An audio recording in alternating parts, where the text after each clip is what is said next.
Welcome to episode 2 of LegendGary and Los Amigos podcast. And today it's myself and Duke. Shake is doing some birthday stuff for his boy, his son. So happy birthday to Shake's son. Happy birthday. He's a grown-ass man now, dude. He's got to look for a job here soon. Yeah, he hit the double digits. Jesus. Send him some job applications. Well, no kidding. He's got a mustache and everything now. Like, fuck. Yeah. You think his kid's gonna be able to grow a beard and Jake won't? Imagine. Oh man, if I had a boy and he once he gets older, like straight up young adult, and he's fucking growing a full beard, I would have cried. You're gonna like forbid him to grow a beard, and you'd be like, no, you're gonna get that waxed. Because everyone that's listening or viewing, I can't personally grow a beard. Like if I've tried before, and it just, for one, it doesn't grow poofy, and for two, it's just like spots, and it just looks stupid. But get implants, dude, like fucking Mayweather did. Just get implants. Yeah, go all the way to Turkey to get it done. Yeah. To pull, what was it, hair? Oh man, it's a gift and a curse to have a beard. I can tell you that much. Duke's definitely could grow a beard for anyone that's listening over on Spotify. I have to trim it though, man, because I start looking like a bum if I don't. So I definitely have to trim it. Yeah, all I got is this dingy ass goatee and my mustache. That's all I got. Mustache. My mustache. But yeah, man. Everything is going good. How about yourself? And then we got upload on YouTube. Gonna continue uploading on YouTube. Yeah, that's right. We're on YouTube now, and I don't know. Are we gonna start going live on YouTube as well, or that's just a WIP work in progress? That's gonna be a work in progress because I want to figure out also the dual stream stuff, and then I got you. I feel like it'll be a pain in the ass to deal with as far as like making everything going smooth, but for sure. Yeah, for sure. No, I agree. Yeah, and then for the YouTube video, I put the creative chapters, but it didn't take it. So in the, in the description, there's timestamps. Usually, that's how you're supposed to do it. In the description, you put the time, and you put the title. And yeah, timestamps for long form content. It's something that's highly encouraged because there's a lot of people that have very short attention spans, and they don't want to watch your full video. They just want to get to the point. Mm-hmm. Yes. So especially it's once you see the time, 2.5 hours, they're like, oh, yeah. People are like, oh no, I don't want to fucking watch this bullshit. So I'm like, yeah, right, yeah. No, that's a good idea. I need to start doing that shit for my own videos and start putting some timestamps and shit. So it's just a pain in the ass because you have to skim through it. It is. It really is. You have to skim through it and figure out when the next in this case, the topics are the time chapters. Mm-hmm. But, yeah. I don't. For the stream, I thought about this and I created some scenes to see how it works, but I don't think it's gonna work the way I want it to. Because at first I was thinking, you remember how Google had its own voice thing? I forgot what they called it. They had Google Plus, but you also could do voice chats. Like video chats. Yeah. The Google, I think it was like Google Circle or some bullshit like that. I don't remember what it was called, but I remember. But was it that Gemini? Yeah, I remember. I don't think it was Gemini. But with that, if you had a voice chat, whoever talked, it pushed them to their image or their video to the front. So I was like, huh. So I was like, maybe what I could do is, like, for example, start talking about something.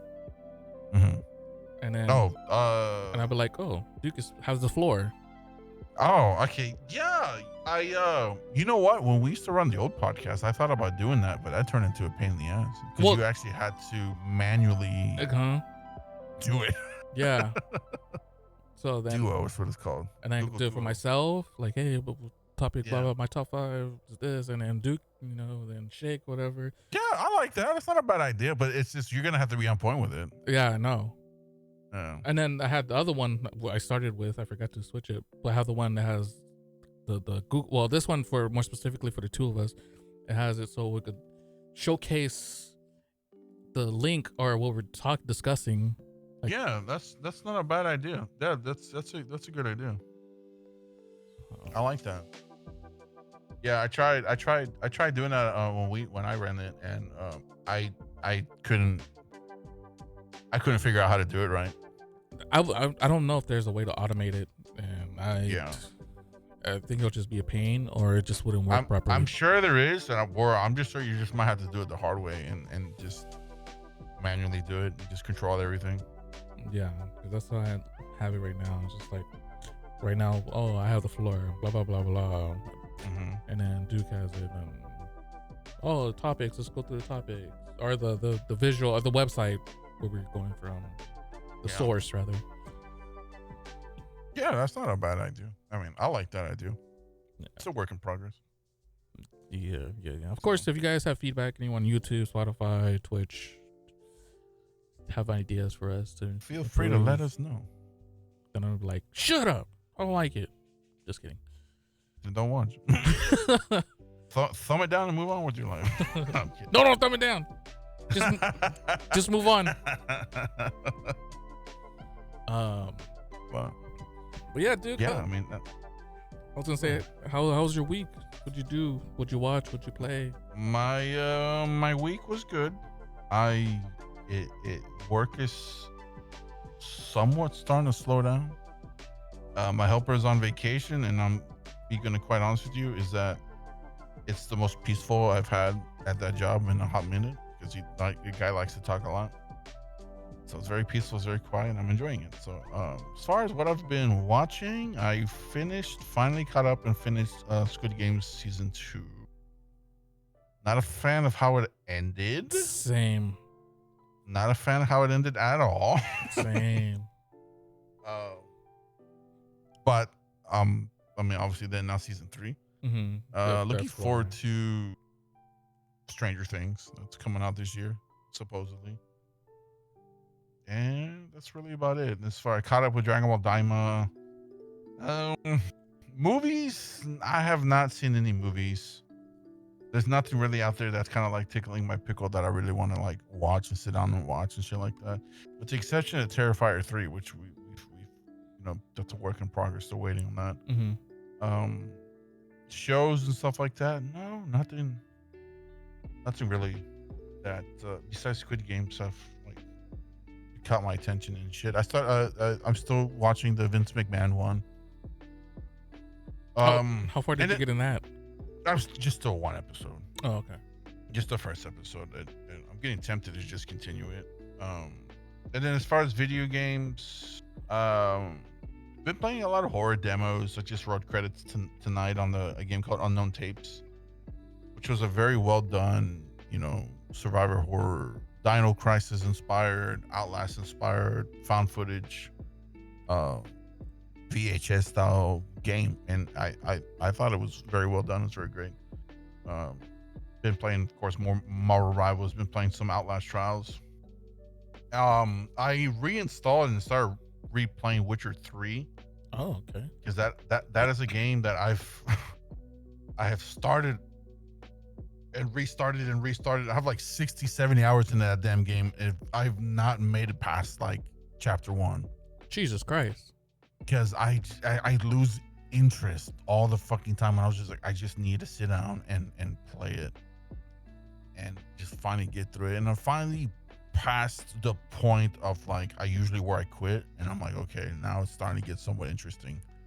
So because it loses me in some parts of the game, and I'm just like, I agree, because I also started it a few times, and I like 60 something hours. I'm just like, bruh, like I just don't. Like, if it reaches a point in time that all I want to do is play the card game in there and not give a shit about anything else, Gwent, yeah, I don't want to.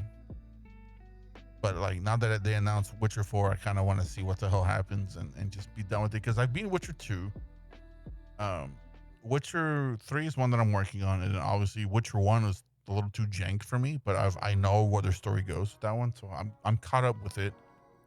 But just like I said, just kind of playing through Witcher 3 right now, and then obviously Persona 3 as well that I'm going through. That's it, man. That's all I've really done, and I've been consistent with my diet and not drinking anything sugary, and trying to get certain things in order and stuff like that. And yeah, I feel like it's been pretty good. It's been a good start of the year. So that's good. What about you? Yeah, fucking Witcher 3. So yeah, I've started the game a few times, and both times, or all 3 times actually, except the 3rd time, after I beat the Griffin? I got bored. I got bored and stopped playing. Same spot that I'm at too. Yeah, because after you beat him, you end up in this like town, and then you do some side quests there, and then after that, I'm just. It just gets overwhelming, dude. They throw so many fucking side quests at you. You're just like, bro, like. Yeah, because I think after you hit that little village thing, you go back to another village. That's where you first played the Gwent game, the card game or whatever it's called. And after that, I'm just like, Yeah, dude, it's just too much shit. So like, you just I had to do that with Cyberpunk. It just kind of take each quest, just slowly knock them out and stuff like that. So Cyberpunk is another game I've started at least twice, 2 different times. Yeah. Cyberpunk is great. Cyberpunk, I definitely don't mind starting over. Now that I know where to go and what to do and stuff like that, I don't mind it. Yeah, that's the game I plan on getting back into after I finish what I'm playing right now. Because Shake inspired me with his backlog for the year. I'm just like, dude, I have so many games I need to play and beat. Like, Same. Actually beat. Sit down and beat the game. At least roll credits. No, even if it's completing side quests or not. But that's one thing I want to do. I've seen you playing Marvel Ultimate Alliance a lot. Yeah, so that's the game on the list. So as far as like shows I watch on Netflix, there's this show. It's like a documentary-ish type of show. It's called, what is it called? It's called Locked Up Experiment or something like that. Oh yeah, I know what you're talking about. Yeah, that's on my watch list right now. It has my attention. Yeah, so I'm on the 7th episode of that. That's the one where they open the gates and just let them roam around, right? Yeah. Yeah. I want to see that one. Yeah. Is it good? It's really good. Yeah. Is it? Okay. Yeah, I have to watch it. It's definitely worth a watch. Yeah, I'm on the 7th episode, and it's fun to watch. It's because this shit gets crazy. Just the thought behind what he wants to do, and seeing it progress and how it builds up, and yeah, definitely worth the watch. That's the only thing I've been watching. Been listening to some podcasts, and then I started getting ideas. So there's a podcast called You Should Know Podcast. It's just these 2 best friends. They do a podcast together. Just as far as like their topics, it's just random topics. It's very random, and but they're funny. The chemistry they have together is hilarious.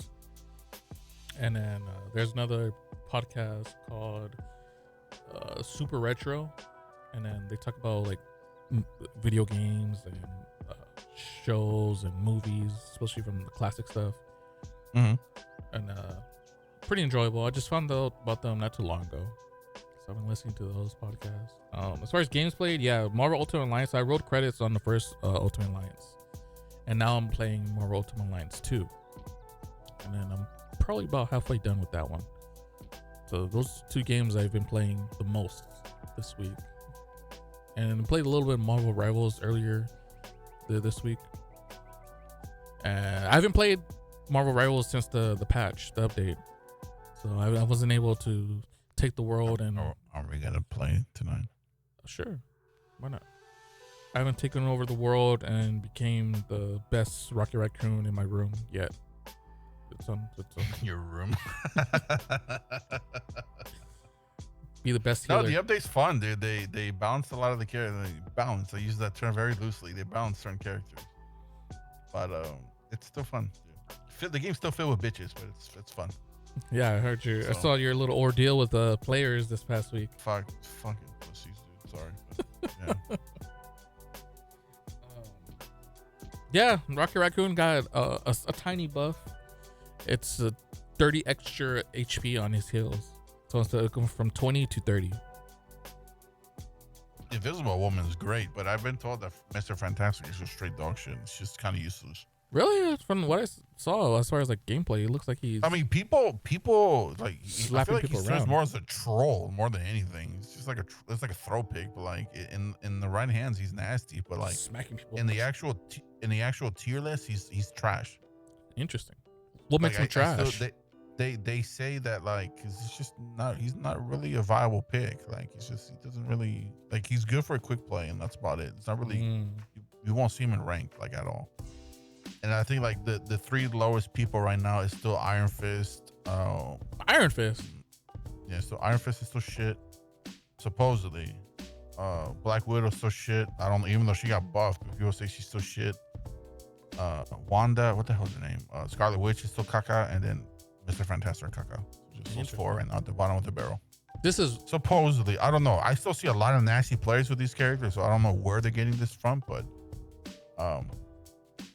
yeah, that's what I'm reading because I pay attention to like what's meta and stuff like that. And obviously the meta picks are still the same. Mrs. Fantastic, she's really nasty. She's really good. So, yeah, that's crazy. Well, maybe this is more of a competitive play tier list.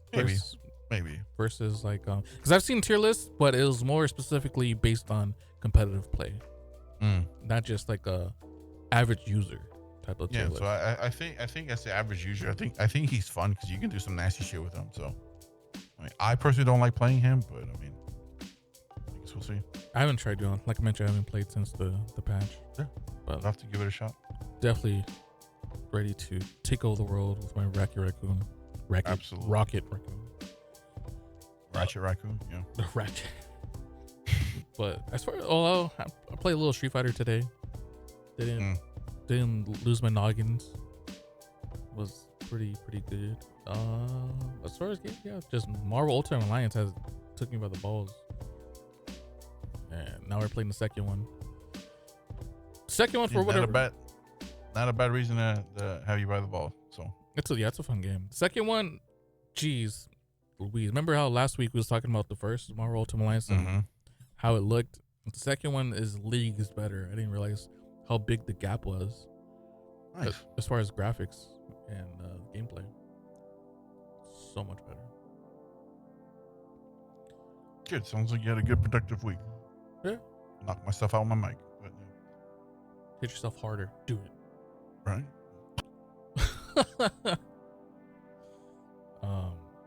But yeah, let's get into these top five. This is a good top 5, man. It's a lot of mine are probably gonna be very controversial. Not controversial, but just I want to say things that I personally miss. I know people are like, but it's easier nowadays because we're fucking, you know. I understand because you're fucking. Damn. No, not because ain't nobody fucking over here. I'll tell you that much. It's bone dry over here. The well is dry down here, bro. Fucking over here. Cobwebs. The cobwebs have cobwebs over here, brother. That's how it is. But anyways, what's the top 5 here? Top five. Top 5 this week is top 5 things you missed from the 90s, early 2000s. Could be gaming, movies, music, whatever you feel that was in that era. So if you guys don't know, we grew through the 90s and early 2000s as kids, so we experienced a lot. But yeah, you want to go or you want me to go? I'll go. Mine are kind of all over the place, and like I said, these are things that I just personally miss. Yes, I know as an adult it's gotten a lot easier with some of these things, but I just missed certain things of it. Number 1 has to do with gaming. I miss unlocking characters, and I miss like unlocking things, and having a reason to replay games and be like, oh, we unlock this car, I can unlock this character, and like, oh, let me replay this here. Oh, I gotta run it faster, let's do it. Let me, you know, like there's a game that I used to play a lot called 3 Extreme on a PS1, and that one you can unlock like a fucking Frankenstein monster, like a mummy, and like a little Mini Coopers, and And I'm like, oh, this game is legit. And like another good one that really got me hooked to Tekken was like when I first bought Tekken, I was like, oh, there's like 15 characters. Mm-hmm. And then when I beat the game, I'm like, oh, started unlocking the characters. Who the fuck is this? Right. It's like Mokujin and shit. Like, oh, who the fuck is this? Shit. Mm-hmm. So then I played that character, and then I beat it with that one, and then I unlocked another mode. I'm like, oh, Tekken Force mode. What is this? You know, you just keep going and going and going. So like, that's the shit like that. I fucking miss. And unfortunately, I don't think we're ever gonna get that anymore. No, everything is it's just pay for it now. Yeah, I was gonna say, yep, you could buy it. So another one for me that I miss. Fuck, dude, I miss Saturday morning cartoons, man. I miss getting up, getting me the most obnoxiously large bowl of cereal. It's on my list too. Watching fucking cartoons, man. Yes. There was a fucking just I miss that, man. I miss that so much. 3, dude, I miss like Tips and Tricks magazine and like cheat codes and like guides and like fucking like strategy guides and shit like that. Like it and just so much spoils that, like everything on the internet, like you it's no longer like, hey, let's figure this out. Now it's just, hey, a game came out, it's spoiled in a matter of seconds. Like something tricky or like you know, dude, like I miss Tips and Tricks magazines. Like I remember when I first got a GameCube and I started playing Resident Evil, I had no idea where to go. And what I had no idea where to go. And I miss those infomercials too, by the way, but girls gone well. I had no idea where to go, and I had to use an old GamePro magazine that kind of it had like its own like little Resident Evil guide at the end that there's like, hey, you had to buy 2 issues. The first issue, 2 issues. Yeah, it was 2 issues. So half the issue was on one, and half the guide was on one, and the other half was the other one. I remember both issues that Super Mario Sunshine was barely coming out. Okay. And yeah, shout outs to GamePro. And that's how I beat Resident Evil the first time. I had no idea. And then that's how I discovered that there was an infinite rocket grenade launcher glitch on the GameCube. Yes, I forgot about that.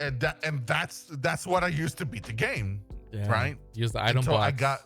Until I got older and I realized, oh, I don't need that fucking glitch anymore. Yeah, I forgot about that. Dude. Like, yeah, there was an infinite flamethrower glitch or whatever. And that was awesome. Like, that's what I used to beat the game. I miss number 4 for me. I miss, and I know we're spoiled with Spotify. We're spoiled with like shit like that. But me personally, I miss burning CDs. Oh man, Nero burner. Yeah, I miss burning CDs. I miss staying up fucking late in the middle of the night on fucking LimeWire or Kazaa, whatever the fucking bullshit. Bear share. And downloading all like your own personal mix of like your songs. And like I remember me, like this is when I was into like fucking like hip hop and stuff like that. Downloaded like a mix of hip hop, and then I had like a mix of anime music, and then like a mix of fucking. Never was rich enough for Napster, so I think it used to be free at a point. Was it free? I don't remember if it was free or not. But like BitTorrents, yeah. So I taught myself how to use torrents, and I don't know what the fuck this was, and that's how I discovered a lot of like anime and shit like that. You know, and the whole like uploading and seeding and bleaching and all that shit. And I was like, what the fuck is all this? But I missed that area, and that's when I used to like kind of like burn my own like makeshift like anime movies and anime shows and stuff like that. And I used to sling them in high school and stuff like that. You know, $5. A little mini, yeah, $5 for like a fucking series of bootleg ass Naruto, bro. Or the most disgusting chopped up subtitles that make no fucking sense. Hey, you don't know. You don't know. I miss that. And like I said, like you having the fucking thick ass binder in the back of your car or whatever with a bunch of burnt CDs and shit, dude. Like, yep. I miss that. And obviously, like, we're spoiled with Spotify nowadays and Apple Music and whatever people, Amazon Music, whatever you guys use.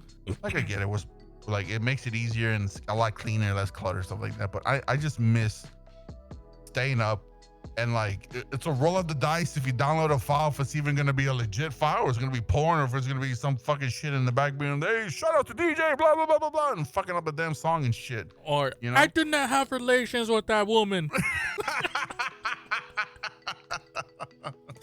It's some fucking asshole in there like fucking up the damn file and shit. So like the George Clinton thing. Bill Clinton. I missed that shit.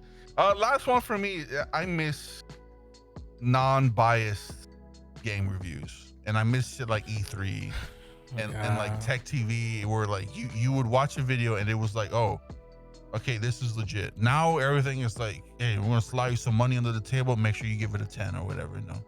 You know, that to me, that's what I miss. I miss, because I used to watch, for me, a lot of my PS2 days and stuff like that, when I had like booty ass internet. I used to watch when internet was when DSL was first becoming a thing, when it was from 56K to DSL, and you're like, ooh, this shit was fast. Download speed, oh fuck, now we're in business. I used to watch on GameSpot. There used to be a guy his name was Greg Kasavin, and now he left GameSpot and he runs his own gaming company. He used to be the guy that used to review all the games on GameSpot, and that's how I found out about Devil May Cry. He reviewed Silent Hill 2, and that's the reason why I was just like, oh, and I used to sit down. Sometimes I used to just sit down and eat my dinner or whatever and just watch game reviews all fucking night of like games I know that I couldn't afford, games that and I would just write down, okay, this is a game that I want to play. This is a game that I want to play. This is a game I don't play, blah, blah, blah, blah. And I missed that. And I feel like nowadays and like shit like G4 and Tech TV and extended play and all that shit, like I miss that, because I feel like game reviews nowadays are so bullshit. Yep. And it's so fake, and it's not legit, and it's super biased, and I'm just like, I hate this. So I usually don't go based off of that. And then like even on Steam reviews nowadays, you can't even go based off of that shit, because people are just so fucking hateful, or they hate a game just because it's a game, or just because it has this character and whatnot. And I'm just like, bro, it's to the point that you're just like, dude, if you want to try it. And that's why I love the 2 hour fucking return period thing that Steam has. That's very generous. But this was a good topic. I don't have any honorable mentions, but for sure, I miss non-biased game reviews. I agree with that. So. Luckily, in this current age or era, there are some solid YouTube reviewers that give honest reviews on games. And those are the guys I usually pursue. Right, not the media. You go to YouTube, and then you get these real people that review the game, give their honest opinion on it. No fucking paid to have good reviews type of shit. But good ones. You had one in there that was mine. The Saturday morning cartoons. Yes. Yeah. Sure. Hit it. What do you got? I'm curious to know what you wrote. So I have more than 5. I'm just gonna go down the road. Hit them. No specific order. The first one is the toys. For sure. The figures, the action figures back then were better quality than they were now. Built to last, dude. Mm-hmm. If they broke, that means you was rough as fuck with them. Mm-hmm. The action figures, the wrestling dudes, the rubber portions, and then the plastic arms, or those are plastic chests and the rubber arms. Dude, those wrestlers will last forever. And then the action figures, Spider-Man ones, the X-Men ones. I used to have this guy called Stretch Armstrong. I don't know if you remember him or not. Yeah, of course. Yeah, where you have to like pump something in him, and then like you could stretch him and he'd stay that way. Yeah. Yeah, so I had a not Stretch Armstrong. I had this counterpart, the red one. So okay. I had a red one, and they would always be doing like some stupid figure, and then you had to like flip a switch on his ear to. Okay, I don't remember that one. I remember the one that's just stationary and you just pull him. I'll try to find it, but because I remember I got a small scaled version because during that time Well, let me go down the list and then we'll talk about it because this is also part of the list. The next one is growing up with different generations of technology. So when we grew up in the 90s, we legit went through different portions of tech. Like I was born in 89. Shows my age, right? Yeah. I posted in the chat for people who want to see it. And if you want to see it too, Gary, that's what I'm talking about. Okay.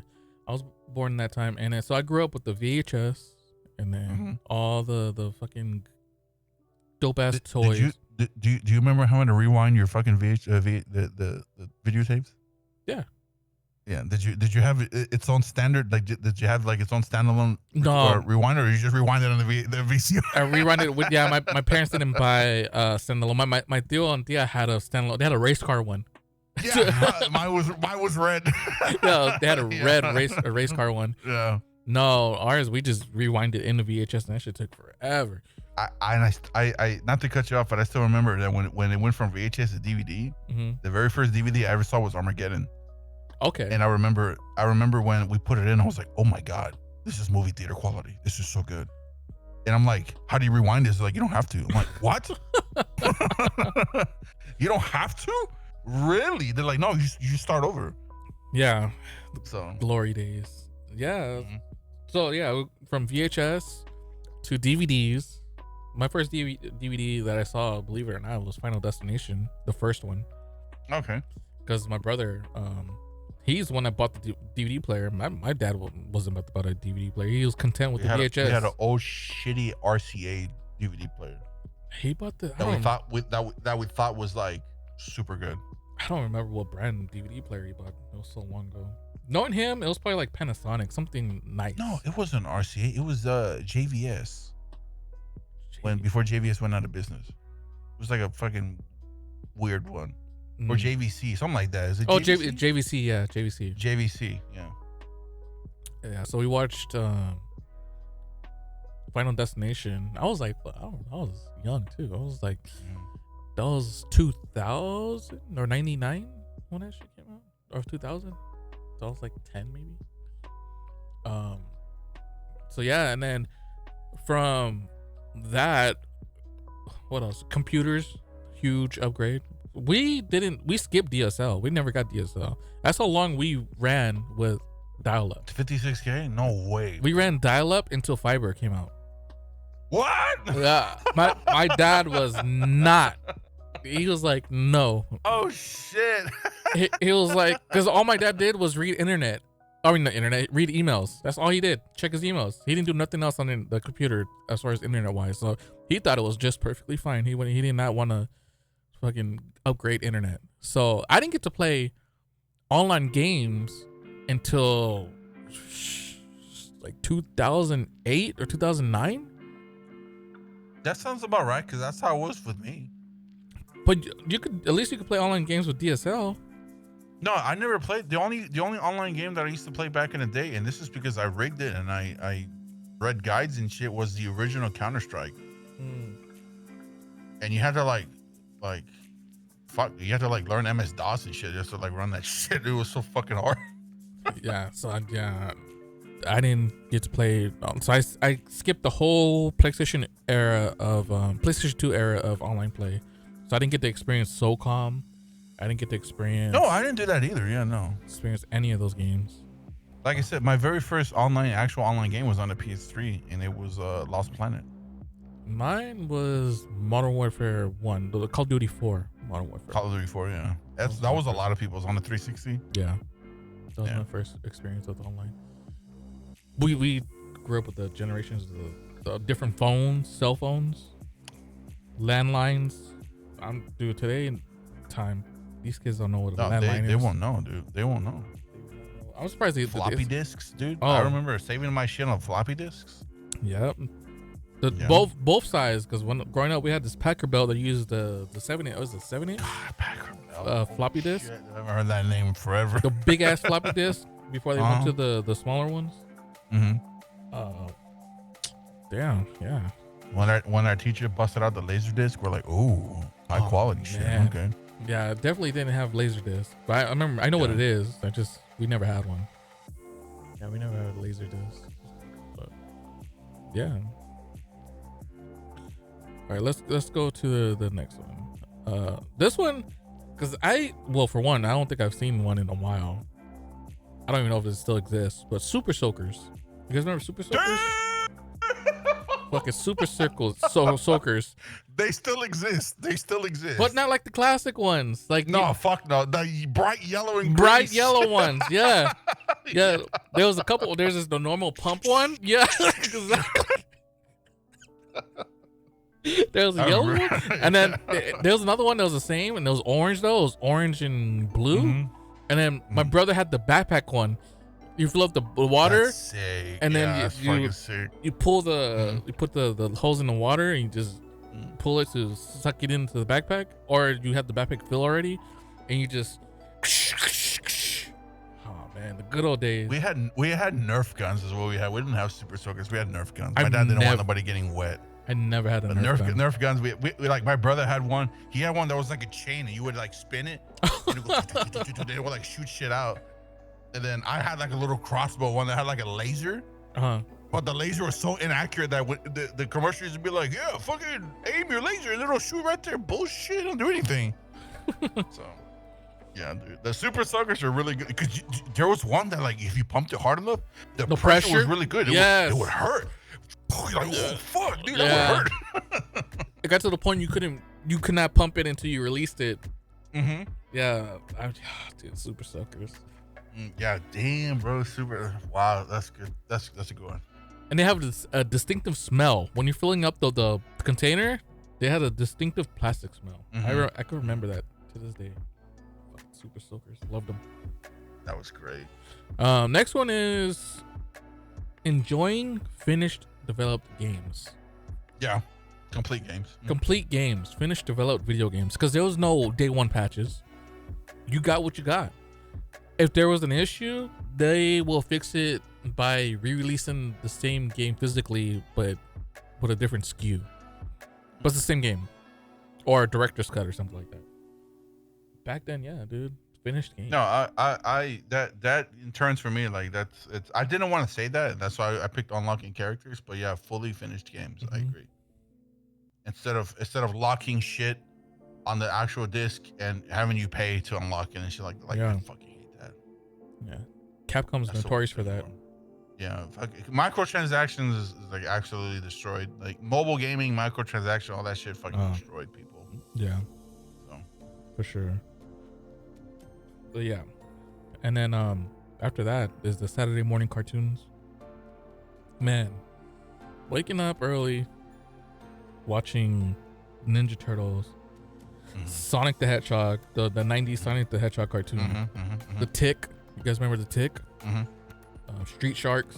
Street Sharks used to come on in the morning too. There was two stations I would always switch to. It would be WB and it would be Fox. Yeah, same. Yeah. Because growing up, kids won't know about this, but growing up, you made it once you had a cable box. Back then, basic TV, you only had like 8 channels, but luckily Fox and WB was one of the free. And those two had bangers. Yeah, bangers, bro. Telemundo had Dragon Ball in Spanish, so I did that shit too. So, yeah. My mom watches Telemundo to this day. Novelas and shit, yeah. Yeah. Yeah, man. And then just besides Saturday morning cartoons, coming home from school and putting on Pokemon, because Pokemon cartoon was on around. Pokemon used to come out early in the morning for me before the bus came out. For me, it didn't start airing until like 5:00 p.m. on the weekdays. But yeah, man. Because I still remember when they made it a big deal on WB before they changed it to the CW. I forgot about that. Yeah. Because that fucking dancing frog used to be the mascot. Hello, my baby. Yeah, that fucking asshole. Yeah, I remember that fucking guy. He used to be the mascot for it, and I remember like Seven Heaven and all this bullshit used to come on and shit. So I remember they made a big deal when Batman Beyond got released. Oh, okay. And they started showing that on prime time, like with the adult stuff. Yeah. They started showing that because they're like, oh, we're gonna advertise this as like a dark Batman, and I was like, oh damn, this is good. Like yeah. Yeah. Oh, the Spider-Man and Batman animated series. Mm-hmm. That was on Fox. That shit was so good. Static Shock was on, I think, on WB. Static Shock, yeah, WB. Static Shock was on WB. Beast Wars. I used to watch Beast Wars. I remember Beast Wars. Beast Wars, yeah. For me, every morning. Optimus Primal, yeah. I remember. For every morning for me was Sailor Moon. Sailor Moon used to come on. Really? Yeah, Sailor Moon used to come on every morning. Interesting. I didn't watch Sailor Moon until Cartoon Network. No, I used to watch Sailor Moon every morning before I got ready to go to school. Nice. I'm trying to think what. It was in LA, so I forgot what channel it was. I think it was like channel 7 or something like that. But I forget the actual channel service. It wasn't Ours Fox. Was channel 26 was Fox and 39 was WB. Oh, for LA, Fox is Fox 11, so it's channel 11, and then WB I think it was like channel 5. But, yeah, Fox and then 11. They started showing like Sonic DX and a bunch of stupid shows, and like that's when One Piece first made like its jump from Japan to the States, and they like heavily like censored One Piece on there, and it was really, really bad. And I was like, I can't take this show fucking seriously. When I saw that motherfucker stretching his arm and shit like that, and then little do I know, it ended up being a global phenomenon. Like, yeah, here we are. How many years? Here we are, 20 plus fucking years later. 1,000 episodes in, and we're like, oh shit, you know. That's but funny. yeah. Cartoons. The next one for me is probably more specifically for me, or I guess like a bunch of Hispanics as well, is the holidays. So the holidays, especially Christmas, I miss Getting Christmas. Together. Yeah, because we used to go to my tíos and tía's house on Christmas Eve, and all the family. That was the meetup spot. It was my tío and tía's house, and yeah, dude, it's just my cousins we're only a couple years apart, and we grew up with each other, and just spending time there, fucking around, being kids, just doing dumb shit, playing games, while the adults are just having a gathering, eating, drinking, and then we did that every year for I don't know how many years. We used to have firecracker wars all the damn time. Yeah, we used to do a bunch of fun shit. Man. Yeah. Next thing you know, I don't remember the last one. I think the last one was maybe 2001, 2002. We just stopped going over there. Ours stopped when we all graduated high school. We just stopped doing it. Everybody just kind of went off on their own. Yeah, we stopped going over there for Christmas, and I don't know why, but yeah. And Ronin Warriors, holy shit! I used to collect those toys. Yeah, the holidays, Christmas, Thanksgiving. I felt also as a kid, I felt more excited for those type of events. Halloween, Christmas, New Year's, and Superhuman Samurai, dude. Cyber Squad. Oh, dude, I felt like I was the only one that used to watch that fucking show. I don't even know what show that is. That show's so good. I thought right when I read that, the theme song started playing in my fucking head. Yeah, flashback. Yeah, Superhuman Samurai. Yeah, Cyber Squad. Yeah, dude, that was fucking cool.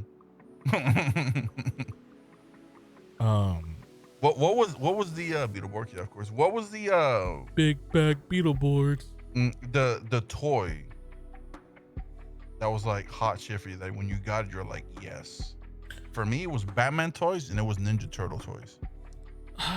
For me, it was for sure. I don't know if you remember the Ninja Turtle toys. There used to be, and this is for people in the chat too, and the Ninja Turtle toys, there used to be one, it was like huge, and he had like a huge pizza sticking out of him, and they used to fire pizza discs out at people and shit. I don't know if anybody remembers that. I don't remember that one. There used to be something in the back, hey, you push it down and shoot it like a pizza disc and shit like that. Yeah, I don't remember that. So, yeah. The toy for me was for sure the Spider-Man animated series toys. I used to love those toys. For sure, of course. And then classic. The X-Men toys too. I used to have this X-Men like a ship. It came with the X-Men ship, and it has Cyclops. And you could put Cyclops in it, so you could open it up, put Cyclops in it, and all that shit. And you could take off the wings. All the wings you could take off. It was cool. Oh, you had the jet. The jet, yeah, the jet. Oh, that's sick, dude. I had this like floating fortress thing that I had. It was like a water base. It was one that you could put it in the water, and then, like it had like a little container in the middle, and you could put like a sentinel or anything in there and stuff like that. Yeah, I never got a sentinel. I always wanted a sentinel. I still have. I've showed it before. I still have mine. I will always keep that. Yeah. Oh yeah, no, because yeah, you did show it not too long ago. It's on its last legs, literally, but it literally is on one leg. Is covered in dust. It's still in great condition though, man. But like I love that fucking thing. That toy was sick. I want to find this thing. I had like this Spider-Man like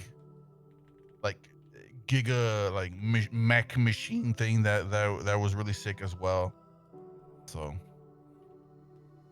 I had I don't remember what it was called, but I don't know if you guys did you watch the Spider-Man animated series in the 90s? Yeah, absolutely. So there was the episode where I think it was Spider-Man that turned into this 6-armed freak. It wasn't a doppelganger.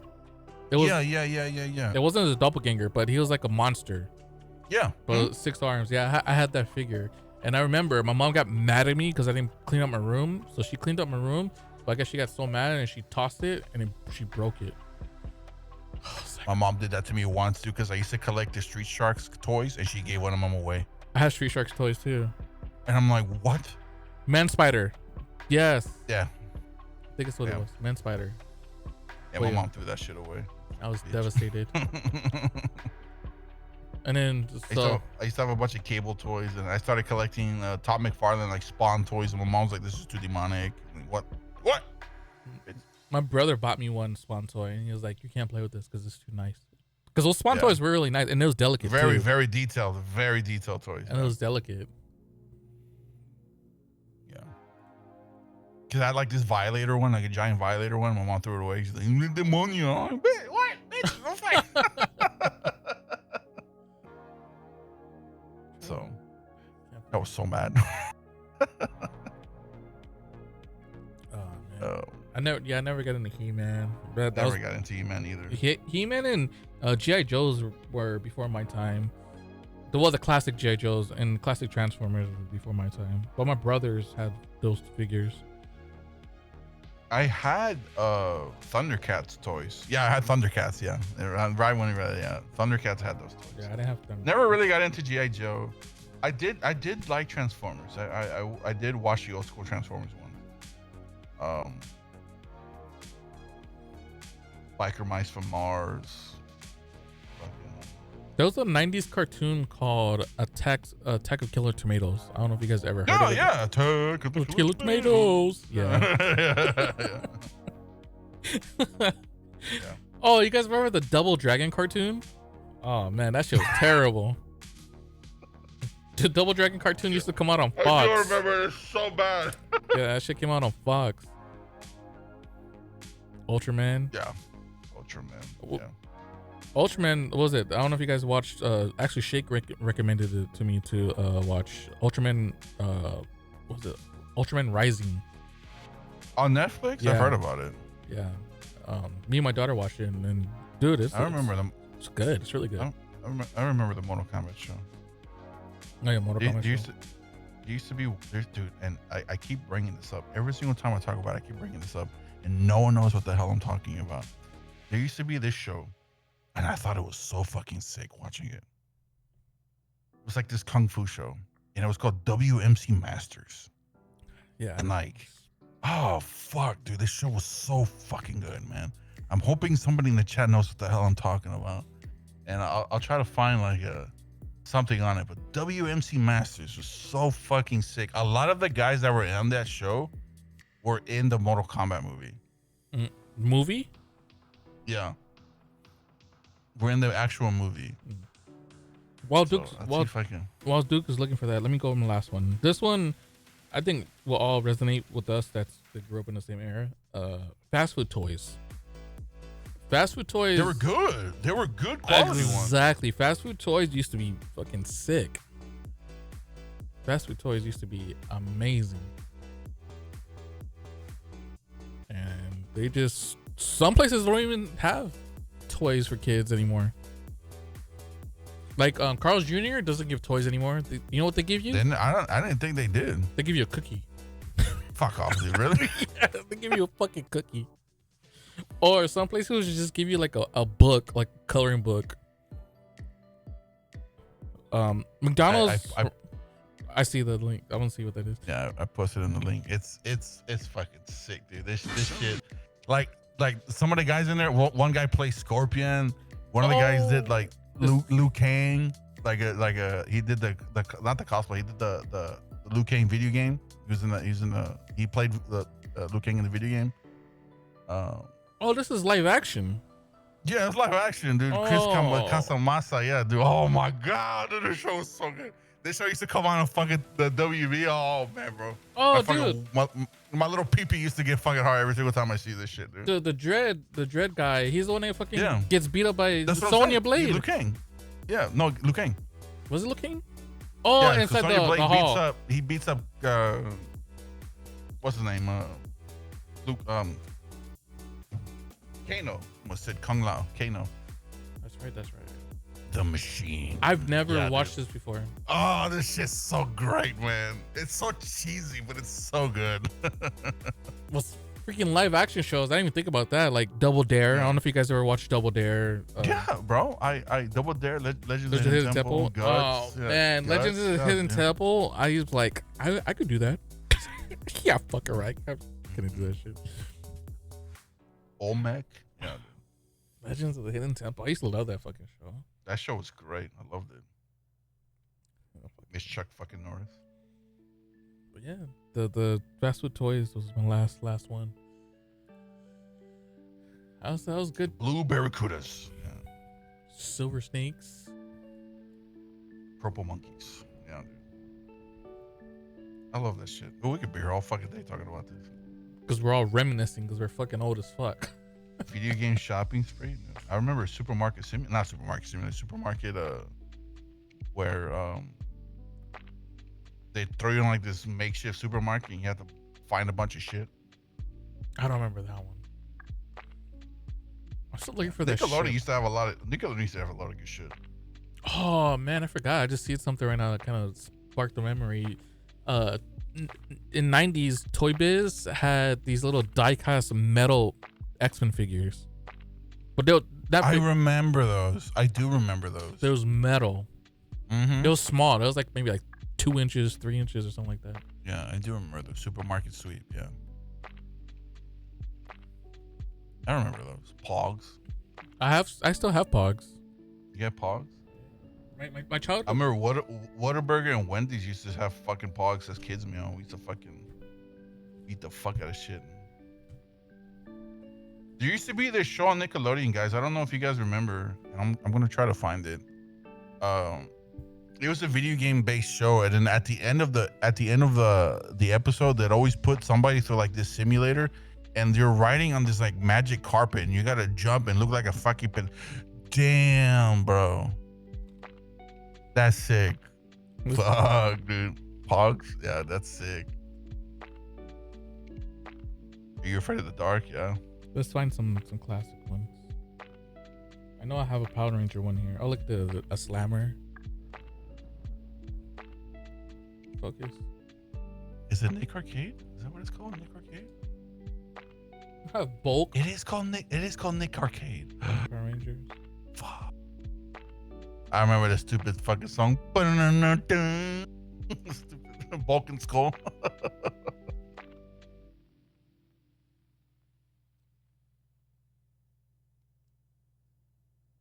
Yeah, and like at the end of the episode, they make him ride this like they throw him on like this VR shit, and it's them riding on the damn magic carpet, and it's like stupid hard.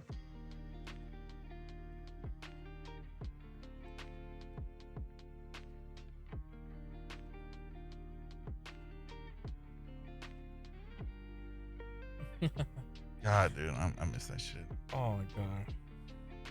You know what's funny? Looking back at these. So my mom, I mentioned this before with my video games. My mom would write our names on the back of video games. Well, with these Around the pogs, World is Carmen Sandiego. Dude, I didn't think anybody knew what that game show was. I used to watch that shit a lot. That shit was great. with these pogs, there's a mark on like every fucking pog that's like just a line. Like, let me show you. So this one has a red line, like this right here where my index finger is. This one's just a dog. Ugly dog. This one has one too. It's just a pig. Because my mom, since growing up with my brother, she didn't want us to get things mixed up. So she drew lines on mine. I don't know what she did on my brother's, but mine had, I don't know if it's red or what, but this one, just random ones. But they have lines in them because my mom, that's how she separated them. Or here's one right here. It has a G on it. So she wrote a G on it. I can kind of see it. There's a G on it with the line. So she separated her stuff.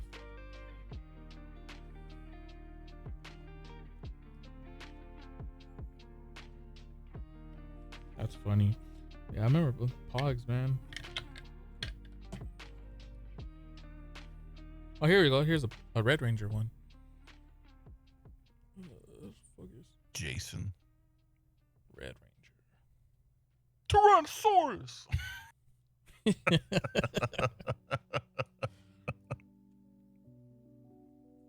Oh, man, dude. Oh, kids nowadays are never gonna know, man. They will never fucking know. Nope. Some random Pogs. KFC. I have a KFC one. KFC used to give Pogs. I remember KFC used to sell them. Whataburger used to sell them.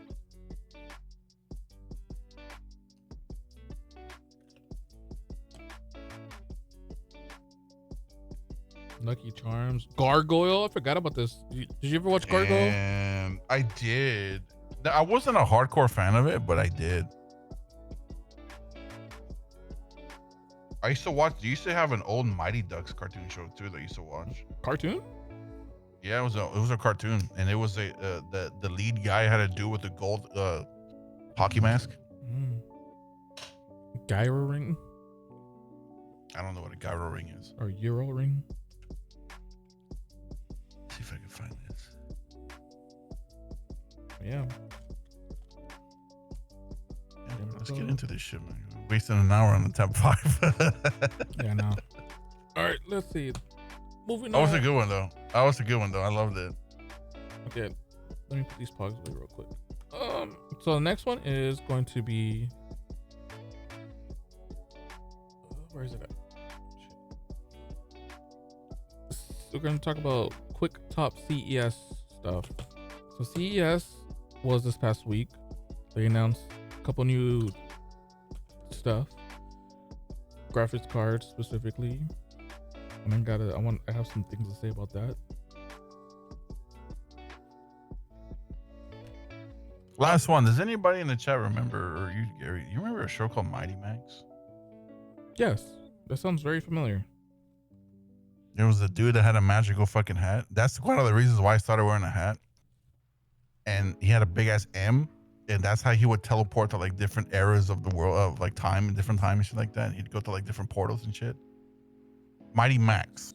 Yeah. Okay. Yeah. Because I had this little toy, and then it pops up, the little pop up toy, and his little skull on it. Yeah. Yep. Mighty Max. That's it. Yep. Yeah, I do remember that. I had the toy. Yeah, Mighty Max. Oh shit, dude. Polly Pocket. Yep. Exactly what it was. Well, that is exactly what it was. Oh man, we could be there all fucking day talking about this shit. I swear. Micro play sets. Oh man. Or you guys ever had the Matchbox or the Hot Wheels, like big ass, like extravagant, like fucking what's it called? The tracks and shit that you can build.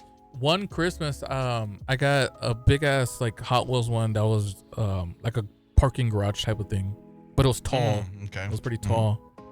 I remember I loved it. I was like maybe like when I got that, I was maybe like 10 years old, 9 years old. But I loved it. Kids nowadays so fucking spoiled, bro. They will never know the hardships, man. We appreciate everything that we got growing up. Not only that, this is what I wanted to talk about during the whole evolvement with growing generations. Like when it comes to movies and stuff, like we legit had what we had, and that's all we could watch. Now there's hundreds of movies to go through on Netflix or these streaming services. We didn't have that privilege. Creepy crawlers. We watched fucking, yeah, I do remember that. We watched Toy Story on VHS like 20 million times. Dude, that's why Ninja Turtles 2 is my favorite one, dude, because Ninja Turtle 2, The Secret of the Ooze, I used to watch that shit like 50 million fucking times, bro. That's all we had. We never had the second one, but I had the first one. I used to watch that a lot too growing up. But we didn't have a fast NASCAR fucking rewinder, so it took forever to rewind it. Or the movies that came with multiple VHS tapes. Yeah. Titanic, Scarface, Godfather movies. Go Ninja, go. They say Kevin Nash has actually played the Shredder in that movie. So really? Yeah, he was the big Shredder, the Mega Shredder. Oh, super Shredder. Yeah, that was Kevin Nash. All right, so let me zoom in so you guys can see a little bit better. Do 150%. We all know the ones we're gonna talk about, like the heavy hitter one that everyone's talking about. So I mean, that's gonna be that. Well, I want to go to the top 25 real quick. Just gonna hit it, announce it. But yeah, the first one on this list is what we're gonna talk about, the 50 series. So this is a top 25 based on Tom's Guide. Tom's Guide is the tech website that does a bunch of reviews on anything tech related, and this is their top 25 from CES. Again, CES is a consumer electronics show that just happened this past week. It takes place in Vegas every year, every January, and then this is where a bunch of companies showcase their new product. So let's just go through it. So right now, best of shows, NVIDIA graphics cards. Here's best design, Samsung Frame Pro. So they have a frameless TV that looks like a picture frame. It's pretty interesting. I think they also had one prior to this, but I think they made some other updates, like a wireless One Connect box. I personally was not a fan of the One Connect portion of Samsung TVs. LG announced a new OLED, G5. Oh damn, that's the G5. I had the G2. Yeah, for the longest time. That one burned out. So this one's kind of crazy because remember who he was talking about? He was like, "Oh, the new wave is OLED." I'm like, "OLED's been around for a long time." Well, now they introduced a new enhanced version of OLED. Oh fuck me, dude. Seriously. So for this is the crazy thing, for a TV, I don't know if this is the first one, but for a TV, it's gonna have 165 hertz refresh rate. That's the first, because 120 is usually the highest they go. Yeah, so 165 hertz refresh rate. So that's crazy. That's crazy, dude. A lot of people are gonna use that as a monitor too. Watch. If they have it that small, I don't know if anyone's gonna use a 65-inch fucking. That's crazy. That'd be crazy. Like, oh shit! I play Marvel Ride with a big ass screen. Jesus Christ. Best innovation, Hisense. Was it Technichrome Mini LED TV? Mm-hmm. Next one is best value is from TCL, the QM6K. I have a TCL TV, so I don't mind it at all. I have a TCL TV too, and then crazy thing is, I got it on one of those Best Buy drop deals, and it came out. It was $150, and I got it for less because I had rewards. I got a 55-inch 4K TV for $130. That's fucking criminally cheap, dude. That's why I got it. I was like, I don't care if it's TCL. There's just shit's 55. That shit wonders. That's on mine. Mine's a 55-inch 4K, but it's only, I wanted 120 hertz, but it's a 60 hertz. So I don't give a shit. It does the job. So this one's a 60 hertz, but it does 120 hertz at 1440p and below. Oh, okay. It won't do 4K 60 plus. I got you. Best AI, Gemini in Google TV. So more AI. Best automotive, BMW panoramic iDrive. Best laptop, Asus ZenBook A14. So what makes it the best? I don't know. It has an OLED screen, Wi-Fi 7. This one's interesting. When I saw this, I was like, what the fuck? Best the screen. Yeah. That's trippy, dude. That's too trippy for me. Yeah, the best laptop innovation, Lenovo ThinkBook Plus Gen 6. Yeah, when I saw this, it looked like a normal book, but then someone pressed the button and the screen started extending up. I was like, what? So it extends from 14 inches to 16.7 inches. I love it. With the ultimate price of $3,500. Su madre, dude. Fuck that. That's a lot for a laptop. Best 2-in-1 laptop is the Dell 16 Plus 2-in-1. So I saw one thing about the Dell. They changed their naming scheme. So I think they go from like Dell. Was it Dell? The basic one is like Dell Base and Dell Plus and Dell Plus Max. So they pretty much took the naming scheme from Apple. Best gaming handheld, the Lenovo Go S. It looks like a big old Switch. Best gaming laptop, Razer Blade 16. Best appliance, Switch Bot K20 Plus Pro. What is this? It's a vacuum. It connects to different accessories, make it much more than a robot vacuum. There's attachments that turns into a mobile air purifier. What the fuck, really? It's a roving camera, one with the stand, the whole tablet or phone at eye level. That'd be pretty sick, man. You can film some crazy shots with that thing if you just tape a camera on there or whatever. It has a built-in camera. You don't need to tape a camera. That's crazy. Best smart home device, Locky Styla. Yeah, that doesn't pertain to anybody within an apartment. For sure, a house. An apartment? I don't think so. If you had a house, would you get one of those smart locks? No, I'd be afraid I'll lock myself up. Because you're a dumbass that can't remember the code. I feel like I fucking locked myself out. I'm screwed. You're fucking. I can see that. Oh fuck! I don't remember my code. Hey man, I don't remember my code. The hell, dude. That's all I don't do well with like lockers and like padlocks and shit like that. I don't remember the fucking code, dude. Give me a key. That's funny. What about if it came with like, I think this one mentioned in the RFID, just tap it. Boom. Oh, and that's fine. That's funny. Best robot vacuum, Roborock Soros Z70. Bro, I don't. This just reminds me of like Terminator Skynet, dude. I feel like it's gonna like get on my bed and start sucking me off or some shit like that, dude. That's what this robot looks like. Look at it. It has extended arm. I don't know, man. That's ready to just. That reminds me of those fucking robot war things that they used to show on G4 TV, man. Yeah, Tech TV. Yeah, I remember that. Motherfuckers used to fuck each other up in the ring and shit, dude. That's this best VR, AR 0. Too gimmicky, dude. I don't give a shit about that. Best smartwatch. Amazon is coming out with their own watch. What was it? Misfit Active 2. Interesting. Starts at $100, so that's pretty cheap for a smartwatch. Bad. That's cheap. That's cheap I'll stick to my G-Shocks. Fucking God. What were they in 2002? Hey, I like my G-Shock, bro. That's the watch that I wear right now. I love G-Shocks. That's funny. I don't have a fancy watch, dude. I like sports watches. I'm still rocking a Apple Watch Series 4. See, I don't like Apple Watches. It's too gimmicky. If you guys are wondering why my camera's off, I'm standing up because I'm stretching a little bit. Too gimmicky? Why don't you like it? What do you mean it's gimmicky? I don't know, dude. I don't want to be like. You ever see Knight Rider was like, "Hey, kid," blah blah blah blah, and he's talking to his fucking watch and shit. Stupid, dude. I don't want to. What do you mean? I don't know. I just use it as a watch. I personally don't like Apple Watches, so I don't ever rock them. So I just like just functionality and just be like, oh, I need to look at the time. Okay, cool, let's go. It's function. What do you mean? It's more than functionality. It's too expensive to be on my wrist for what I do. It's cheaper than most fancy watches to begin with. I'm good, thank you. Yeah, I'll stick to my Casio G-Shocks.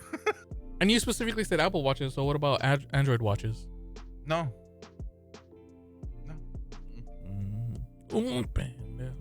Smart ring. I don't understand a smart ring. That's one thing. I don't see the point to this shit. I don't understand smart rings. Just to tell me I'm mad. I personally just don't like jewelry on my hands at all, or like rings and stuff like that. I don't like bracelets. I don't like none of that shit. Well, besides, I wear a watch, but I haven't worn a necklace since I was a kid. I fucking hate chains. I can't do chains whatsoever. I'm not a jewelry wearing kind of person at all. Same. Best health and beauty tech. L'Oreal Cell Bioprint. Sounds fucking crazy. Skin health is no joke, but it's no breeze to manage long term with the onslaught of questionable skincare products recommendations. I don't put a single thing on my fucking face besides soap and water, bro. That's same. Yeah, I'm cool on that. Best audio. Soundcore Rave 3S. What is this?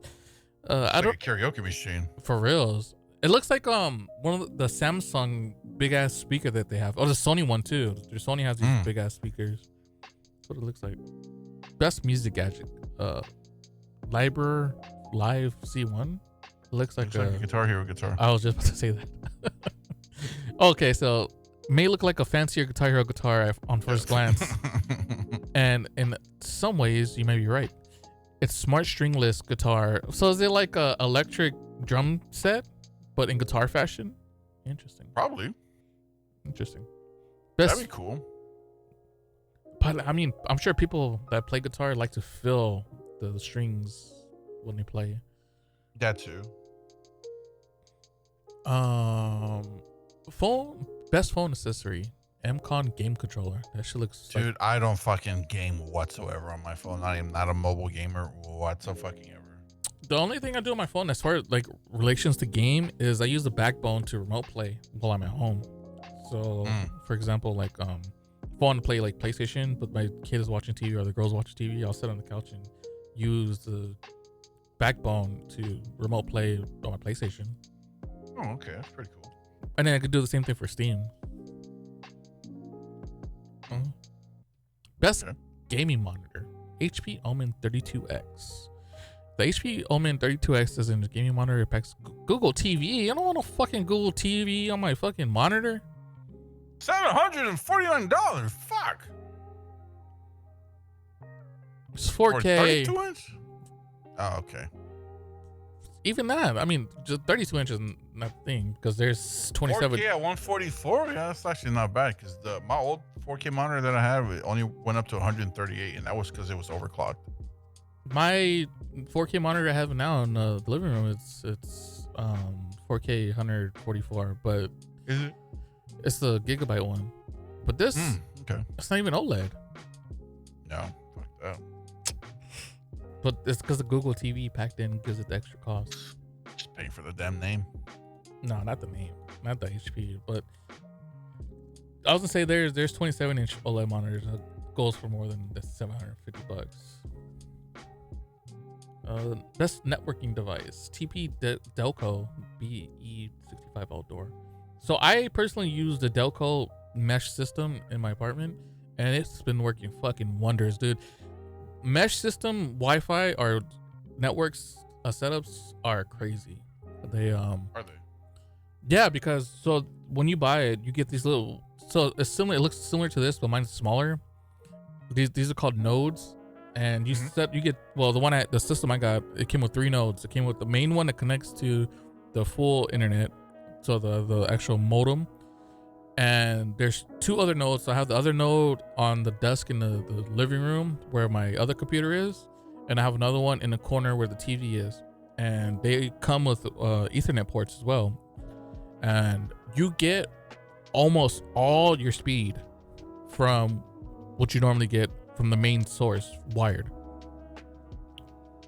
Because usually when you do Wi-Fi, you lose a bunch of speed.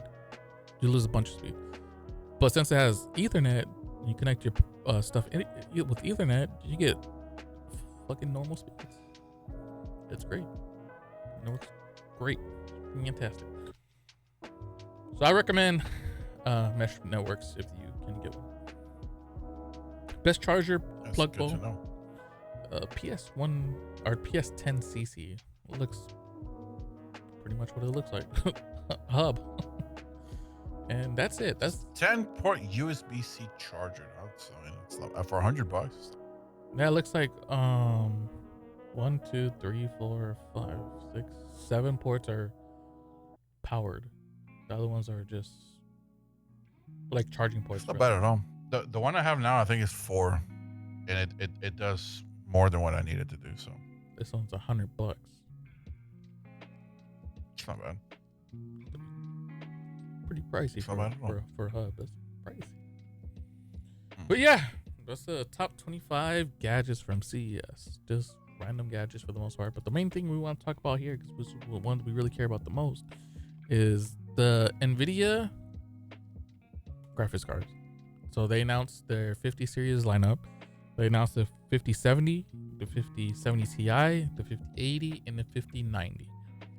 They advertised the 5070 to be performance as a 4090, and I think it's just a bunch of bullshit. I think it is bullshit as well. I don't buy this whatsoever. No, I quote unquote buy it is because it's all frame gens. It's all frame generation. Everything is upscaling. It can't run anything natively. It can run things natively, but it's not gonna run it to that advertised 200 frames per second. Fuck no.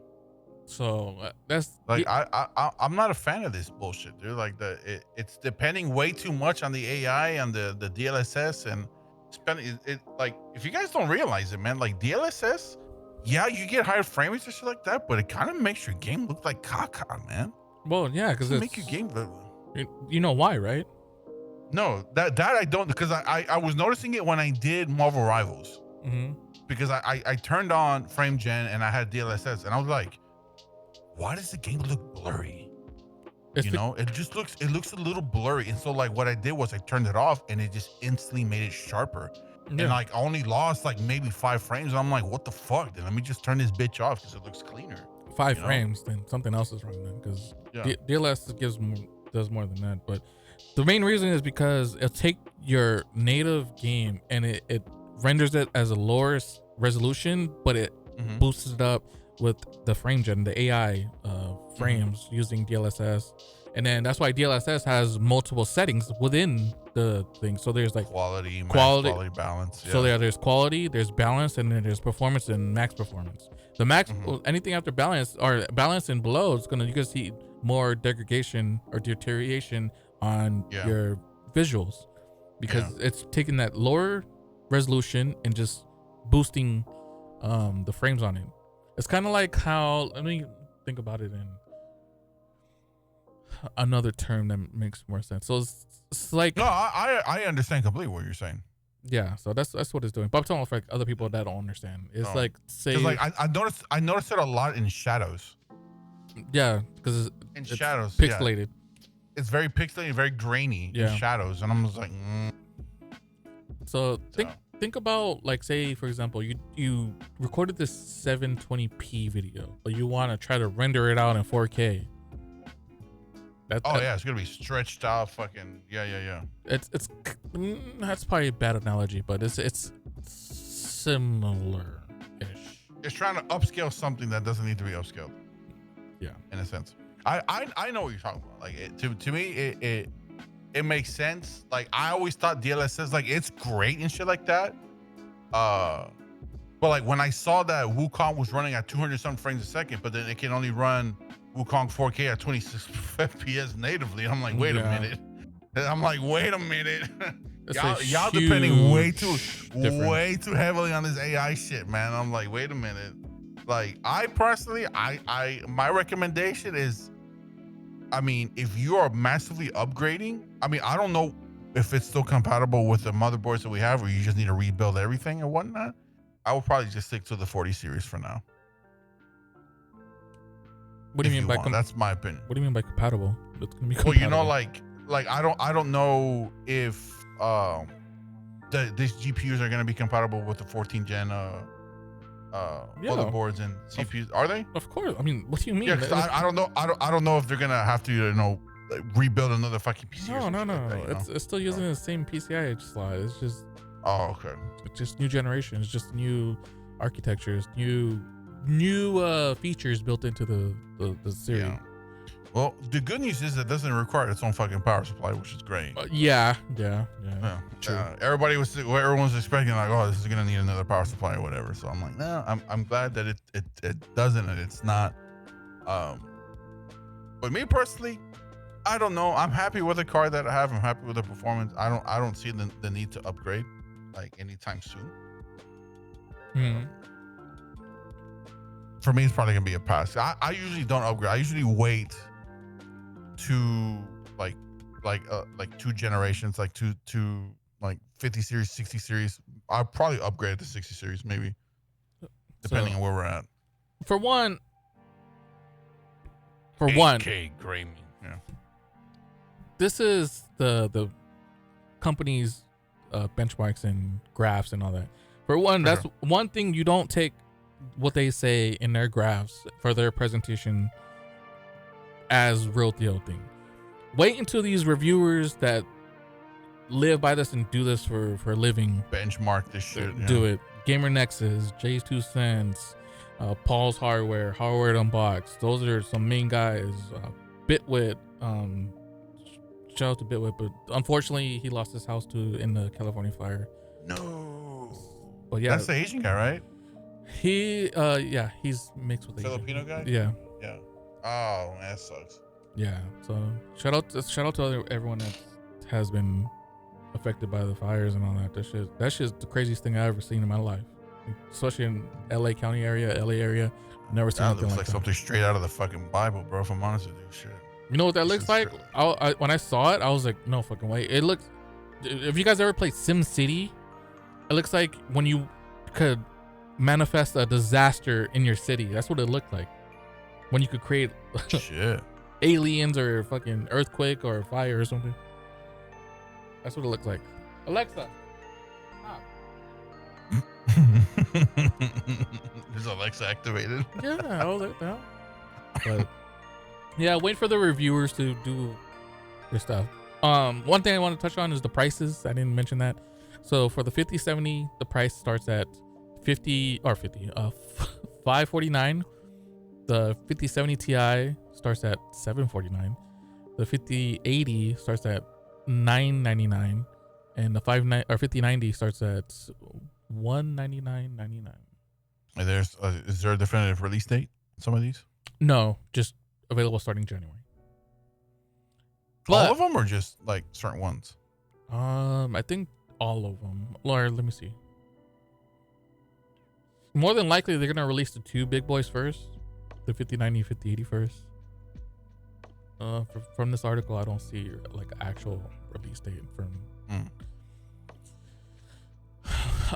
Yeah, man. So those are the prices. The prices for the 5070, the 5070 Ti, those are pretty much carrying over from the 40 series release times or release prices. The 5080 technically is cheaper than the 4080 release price, but they changed the price with the 4080 Super. They made it $1,000, $999. The 5090 is more expensive than what the 4090 was by like almost $400 G's now. Yeah, 2 G's. The prices I mentioned that was part of the reveal. Now these are MSRP prices. These are not gonna probably be the prices you're gonna see when it comes to the store. No, they're gonna be much more, or not much more, but they're gonna be more than the listed prices for MSRP. For sure, absolutely. You're gonna be paying a lot more than this. So yeah, that's why when I saw the price, I was just like, yeah, there's no way no. We'll see. And then AMD didn't showcase their cards during their showcasing, but they did announce the 9950X and the 990X 3D. Well, both of the 3D variants of those CPUs, which is the 3D version of those those CPUs are more suited for gaming. Just like the 9800 3D, 9800X 3D is one of the best gaming CPUs you could get. And these are just higher tiers of those. But doesn't mean technically they're going to be better for gaming, because if you look back on the AMD 7000 series, the 7950X 3D and the 7900X 3D performed less or performed worse than the 97 or the 7800 X3D.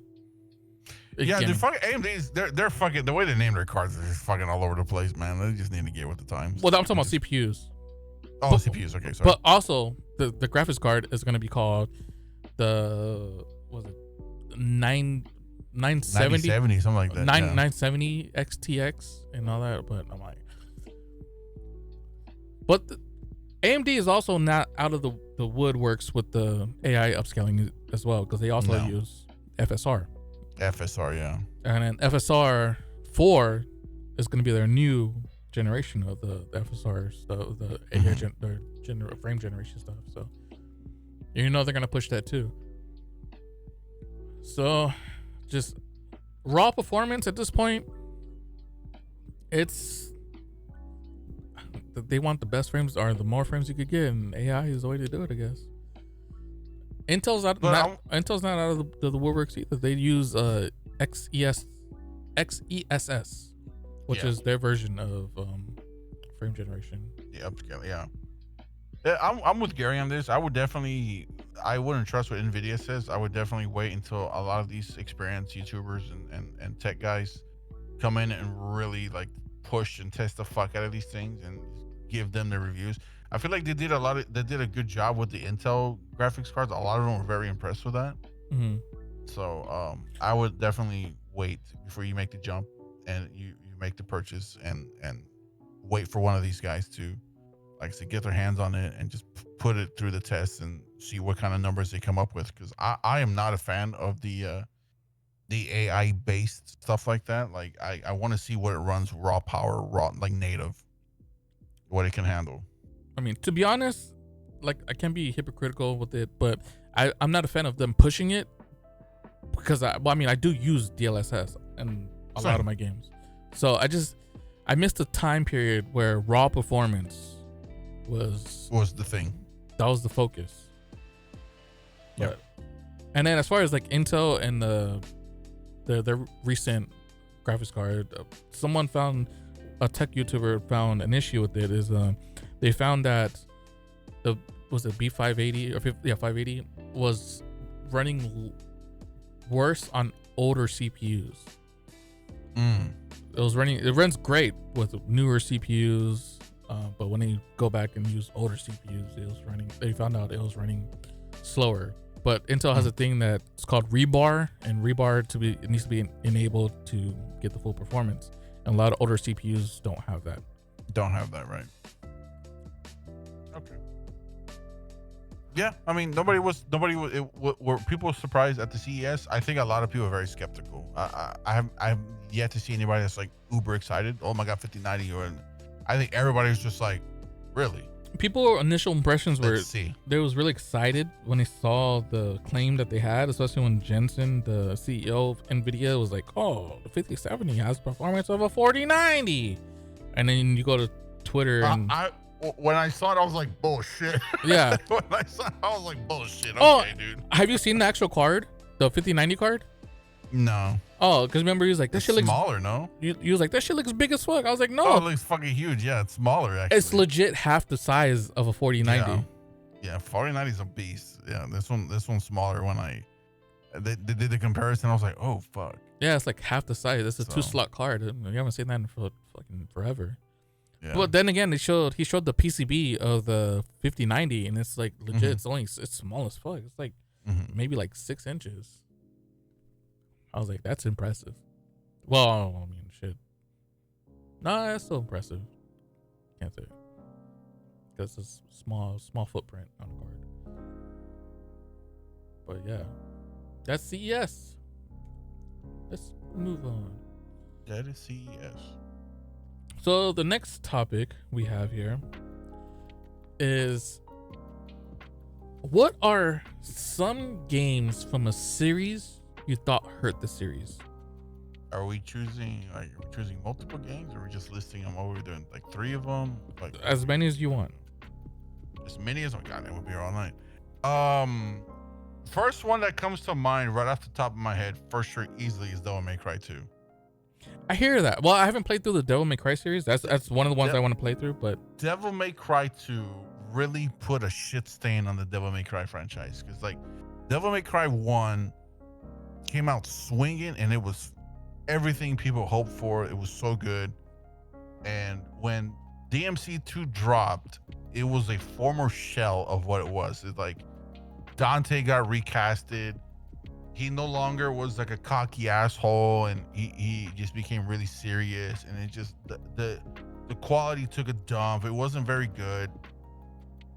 And like it was insanely easy. Like in Devil May Cry has a mode called Dante Must Die mode, where it's a one-shot kill and you're dead, right? For you and for the enemies. It's a one-shot kill and you're dead. And that was notoriously really, really fucking hard, right? There was just no way around it. If fucking Devil May Cry 2 was, if Devil May Cry 2 Dante Must Die mode was very easy to beat, then we know we have an issue. If you can just go in there and spam your guns to beat everything in its mother, like it's bad. Like Devil May Cry is known for its weapons, to like alternate weapons, to use the weapons and combos and shit like that. That just kind of went to shit with Devil May Cry 2. It just went it went to crap. It redeemed itself hardcore afterwards with Devil May Cry 3, 4, 5, and it got good. But Devil May Cry 2 for sure was really, really shit. I did not enjoy it whatsoever. So you're saying it made the game easier? They really dumbed it down and made it insanely easy. Devil May Cry 2 was insanely easy.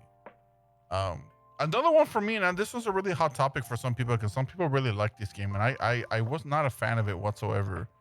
I loved like the characters and how it looked, and I loved the attempt, but I was not a fan of the fucking story and how the game played, and just how fucking very linear it was until it got to the very end, and then you kind of just lost all interest and want to continue. And that's Final Fantasy 13. I knew you was gonna say a Final Fantasy game. was Final Fantasy 13. A lot of people were probably thinking Final Fantasy 8, but I loved Final Fantasy 8. But like 1 through 10 were great. Every single one of them had like their own reasons to be great. 11 was the first one that went online. 12 got a little bit weird and a little bit different, but it's still a very memorable game. But then 13 made the jump from PS2 to PS3, and it was the first like technically next gen Final Fantasy that everybody's really excited about. Obviously, Final Fantasy always comes out swinging with, you know, their music great, their combat great, and stuff like that. But what really just turned me off about 13 was just that story was so fucking bad. It was so awful, and none of it made any fucking sense, and I didn't understand anything about it. And the voice acting was on point, but it was so fucking linear, and it restricted you from doing so fucking much until like the last 10% of the game, and then it finally lets you cut loose and be like, okay, now it's a Final Fantasy game. Now you can go explore. Now you can go do side quests. Once you reach that point and you beat the game, you don't want to do nothing else unless you're like a completionist. Because a lot of that shit is just it's very time consuming. It's very tedious. And you're just like, fuck that. I remember I bought a guide because I did get 100% of that, platinumed it. It took me a year. It took me a year to beat it. Why was it so long? It's just because 100, because there was just the farming that you barely, the only way that you can make money in that game is by selling your shit. It doesn't drop money for you. You have to fight rare enemies, and then you better hope to God that their drop rate is good, that they drop a certain amount of items that you can sell to upgrade your weapons. But some of the shit that they drop, you need to upgrade your weapons, but you don't have any fucking money, so it's just an endless cycle of just like, you're like, fuck this, you know, like it's bad. But in order for you to unlock the platinum, you have to buy and upgrade and unlock and every single fucking weapon for every single person. And it was the most time-consuming shit ever. How many hours did you put how many hours do you think you put in that game? Probably 250. Golly. To get it done. How many? And this was when I was a dedicated trophy hunter, and that was one of the points where I just like, I want to quit. Like, fuck this. I don't want to do this anymore. How many playthroughs? 1. Damn. I did it in 1. I did it in one. That's crazy. So, definitely Final Fantasy 13. I want to say, Street Fighter 5 left a very nasty. Street Fighter 5 left a really nasty just taste in people's mouth. Yes. That it's just the shit that Street Fighter did to put it back on the map and bring it back alive and be like, you know what, the FGC's here to stay. I think Street Fighter 5 fucking killed it. And then they somewhat redeemed themselves with Street Fighter 6 because I think Street Fighter 6 now is getting the same hate. Street Fighter because it. Go ahead. I was gonna say Street Fighter 5 redeemed itself on the last season. But it was already a little bit too late. It was a little bit too late, and yeah. The only thing I can say about Street Fighter 5, well, I'll get into it because that's also on my list. Is it Street Fighter 5? Yeah.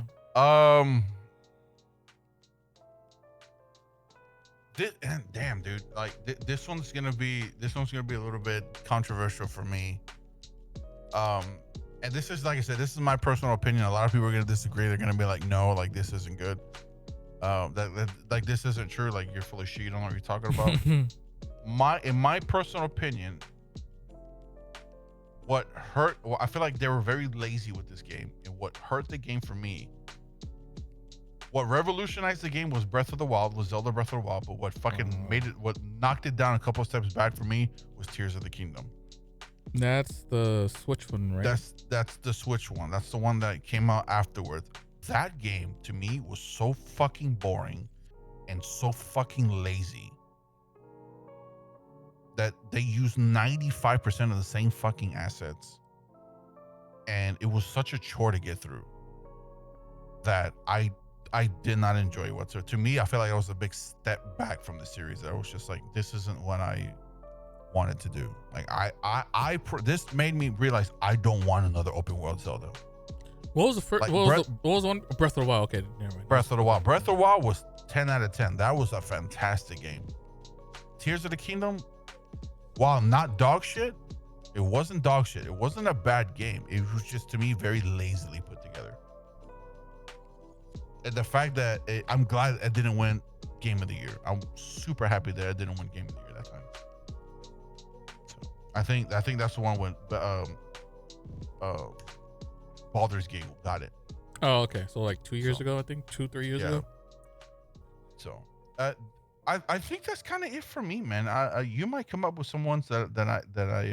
Oh yeah. Yeah, I think you got a few. Maybe you have ones that I'm missing, but off the top of my head, those I know for sure. Devil May Cry was one of the first ones that popped up, but I was just like, this is trash. Yeah, there's a few. So, yeah, what do you got? Go ahead. What do you got? First one, my most hated game, Dino Crisis 3. Fuck that game. Oh shit! Yeah, you're right, dude. I fucking hate that game. Hold on. I do have another one. Another one. My last one, Overwatch 2. I hear that. But, well, let me guess. It's because the fake promises. Yes. The same game released as a new title. Yes. Overwatch 2. The reason why people got so excited about Overwatch 2 was that they promised single player content, and then they promised a lot of things that they were going to change. That everything that they promised, they've somehow managed to monetize it. That it was supposed to be free, they monetized it. A lot of these player missions, they monetized it, and then they canceled it, and they're like no longer releasing single player content. We're no longer releasing PvE content. That's what people wanted. All right, and then they're more focused now, and I'm so happy to see Overwatch dying. Like I'm sorry, like Overwatch 2 deserves to fucking get canned because it is such a scummy business practice, you know. That if they did this, they should have never released Overwatch 2 and just left that as Overwatch 1. Someone clip that, please. I need that. Yeah, clip it. Fucking send it to that pussy, dude. Ever since Jeff Kaplan fucking left. Oh, no. Send it to me. Yeah. Ever since Jeff Kaplan left, Overwatch has gone to crap. The only thing they've managed to do is they just want to turn a profit and will monetize and overprice the fuck out of everything. And I know people are dumb enough to spend the prices on that, to spend their money to buy it. Like, there's no reason why a fucking skin should cost $40. That's there's crazy. No reason why A gun skin should cost $40 fucking. There's no reason why. Just a weapon skin. That's it. No character. Just a weapon skin. It's $40 fucking, dude. It should not cost that much. You know, and I think Overwatch 2. I'm glad that a lot of players are jumping ship and jumping into Marvel Rivals, stuff like that. That might change in the future once, you know, Marvel Rivals starts to get more, you know, throughout the season and stuff like that. You know, competition is good right now. It's shitting on Overwatch 2. I feel like this is just gonna push Overwatch to either A, do better than what Marvel Rivals is doing to get your player base back, or this is gonna bury them. This is gonna bury them. But I think Overwatch 2 is the one that for sure tarnished the hero shooters. 100% tarnished it. I think Marvel Rivals is doing it right. Overwatch 2 absolutely took a dump on it and just made a mockery of it. And that's just Blizzard and Activision being extremely fucking greedy. That's all there was. The promises to me is what destroyed the game for me. The empty promises. Look at Call of Duty and all this extra bullshit skins costing so much money. Yeah, that's ridiculous, dude. But anyways, that's all I had. I was to say for Call of Duty. So I don't think. I'm trying to think. I never bought a character skin. I've bought a couple. I didn't buy no character skins, but I did buy. Was it Modern Warfare 2 or Modern Warfare 3? One of them that had a Doom. I think it was. I don't remember which one it was, but that's pretty sick. They had it wasn't a skin, but it was a Doom weapon thing. So you get the banner, the profile picture, and then you get the super shotgun. Okay. So one of the shotguns skin is replaced with a super shotgun, and that was sick. And it was cheaper than fucking actual character skin and all that shit. Yeah, I'm trying to think. I don't think I ever bought a character skin. Oh, well, I didn't buy it technically. It was part of the battle pass because I did buy the battle pass, but it was the spawn battle pass. I got you. Okay. When you get the spawn one, that was Modern Warfare 3, but you can't use it in fucking Black Ops 6. So just stupid. But yeah. Oh yeah. Okay, let me get into Dino Crisis. So Dino Crisis 3 for sure. Fuck that. That's game. A good one. A stupid ass game. Why did they ruined it? They put it in space. What the fucking what are these characters? What is this movement? What is this thought process? So stupid. Dino Crisis 3. By the way, it's my most hated game ever. Number 1. What else you got? Driver 3. I felt Driver 3. Never played it. Yeah, I felt Driver 3 ruined this series. They tried to make it too much like GTA because this was the time when GTA 3 Vice City was out. Open world, running around, free, Yeah, so I think that was the time they were trying to capitalize on that, and they did not execute. It was pretty bad. The next one is maybe controversial with some people, but I think for the majority might agree. Resident Evil 6. Yes. Resident Evil 6. Yes. That is not a controversy. I think that's a fact. Resident Evil 6. I'm surprised I didn't say that one either. Resident Evil 6 hurt the franchise a lot. I say it's controversial because for the people that either was the first Resident Evil game they played, they might love it. Or Resident Evil 5, if that was the first game they played, they might have loved Resident Evil 6. Mm-hmm. But for majority of the others, they probably agree that it hurt the series big time. And that's when they did the reboot for Resident Evil 7. And they knocked that out of the park with that game. I wouldn't say knock it out of the park, but they redeemed themselves. Just go with it. The next one, this one might be probably like not as known because I feel like this game series is not really popular, is Fighting Force 2. Fighting Force 2. I didn't even know they had a second one. Yeah, and it was terrible. Really? I didn't know they had a second one. Shit. It completely changed how the first one was, or how it was. Like, it's a beat 'em up still, but it's you only play as one character. You play as Hawk, the skinny guy from the first one, and that's it. Oh, what the fuck? This is completely different. Yeah, that's it. It's stupid and it's trash. And then this looks kind of whack. It is. It doesn't. The first one was fantastic. This one was hot doo-doo. They released on PlayStation 1 and Dreamcast. The next one is Street Fighter 5. So Street Fighter 5 released very lackluster. It only had, well, I don't remember the character count, but it wasn't nothing like any other Street Fighter that was released. It did not release complete. That's pretty much, to sum it up, it did not release complete. And then they started releasing character stuff over the time, and they redeemed themselves when it was a little bit too late. When the final season came out, they redeemed themselves because it felt complete. For one, the character balance was pretty fair for the most part, and their character release throughout the series was not bad. They had some characters, some guest, well, quote unquote guest characters, because they had what's her name, the chick from Final Fight, or not Final Fight, Rival Schools.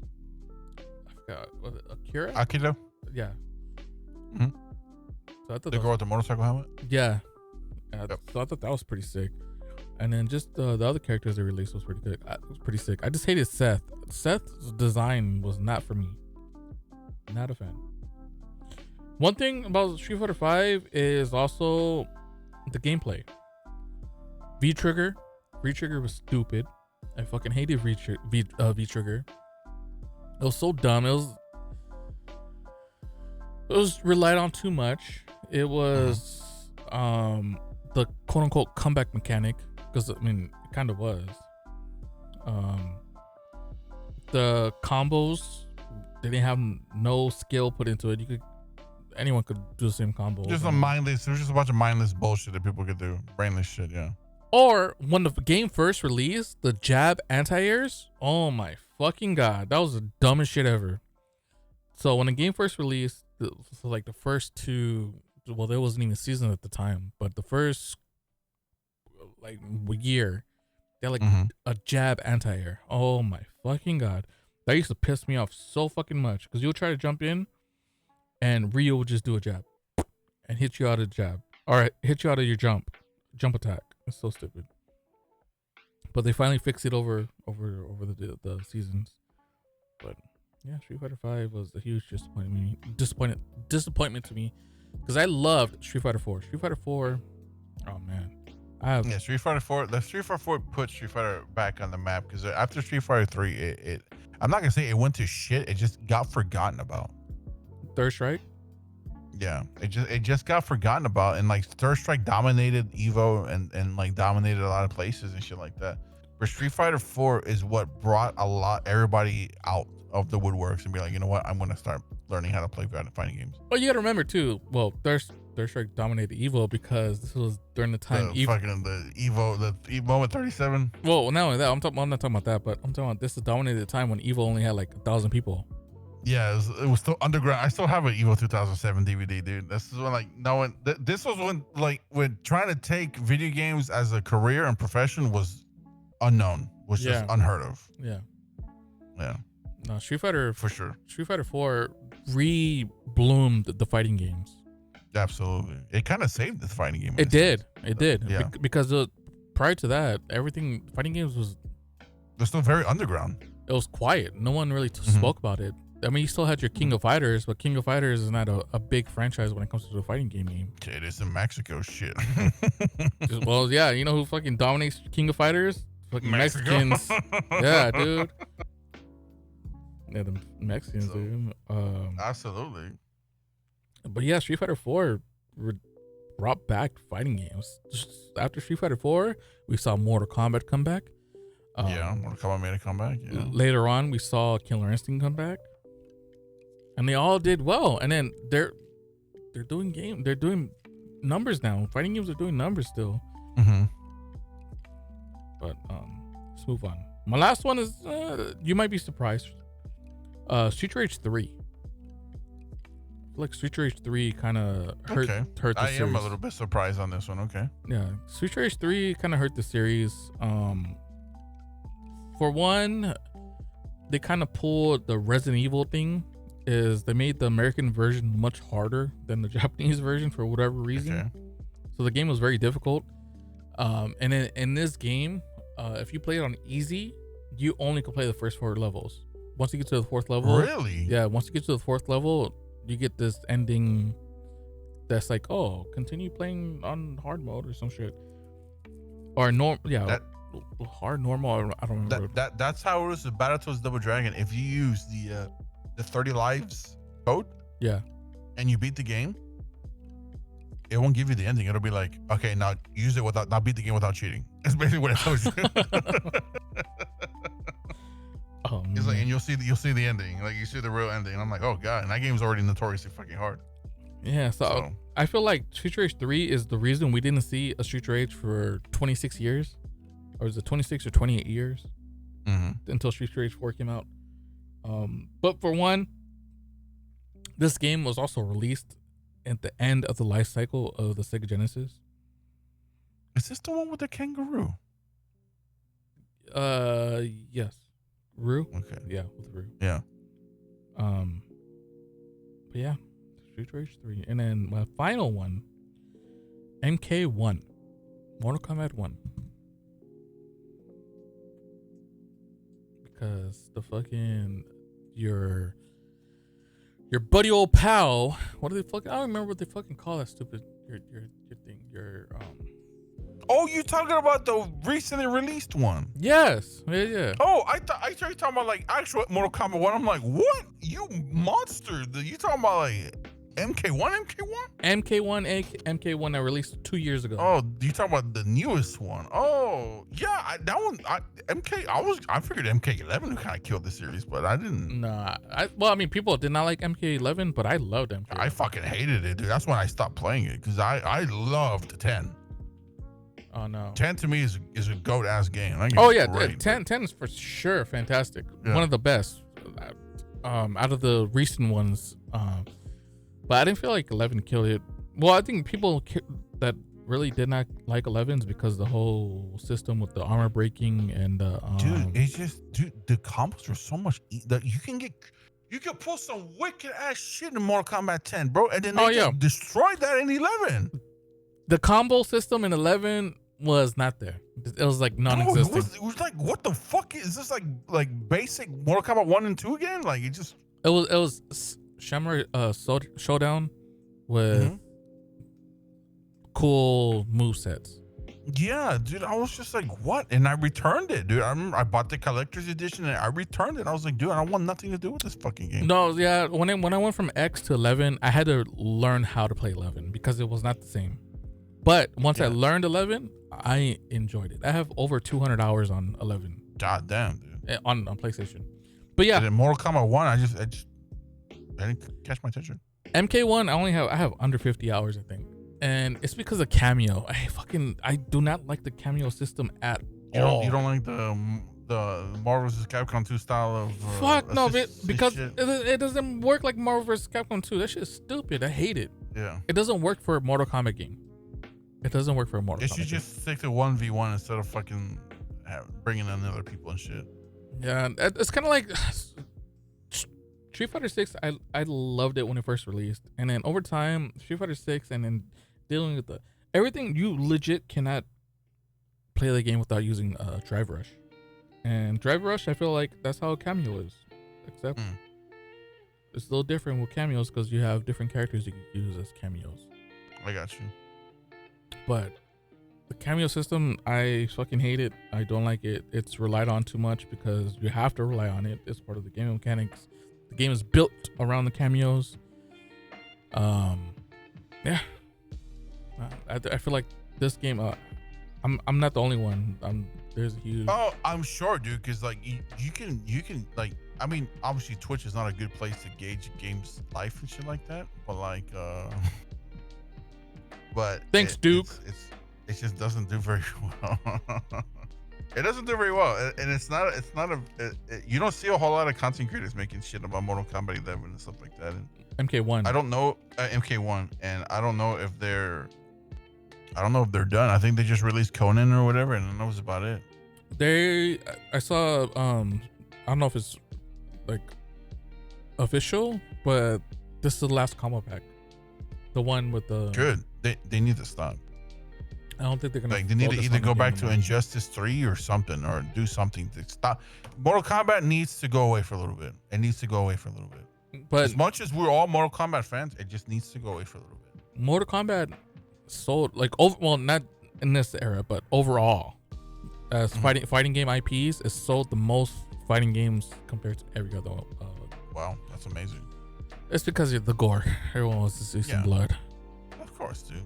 That's the only reason why I watched it, is just to see some crazy ass fatalities and shit. But like Mortal Kombat, it needs to find its soul again. Right now, it's a soulless game. It's just it's.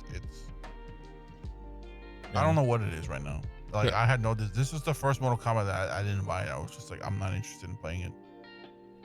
Like same thing with Street Fighter 5. Like I love Street Fighter 4 and 3 and 2 and everything like that.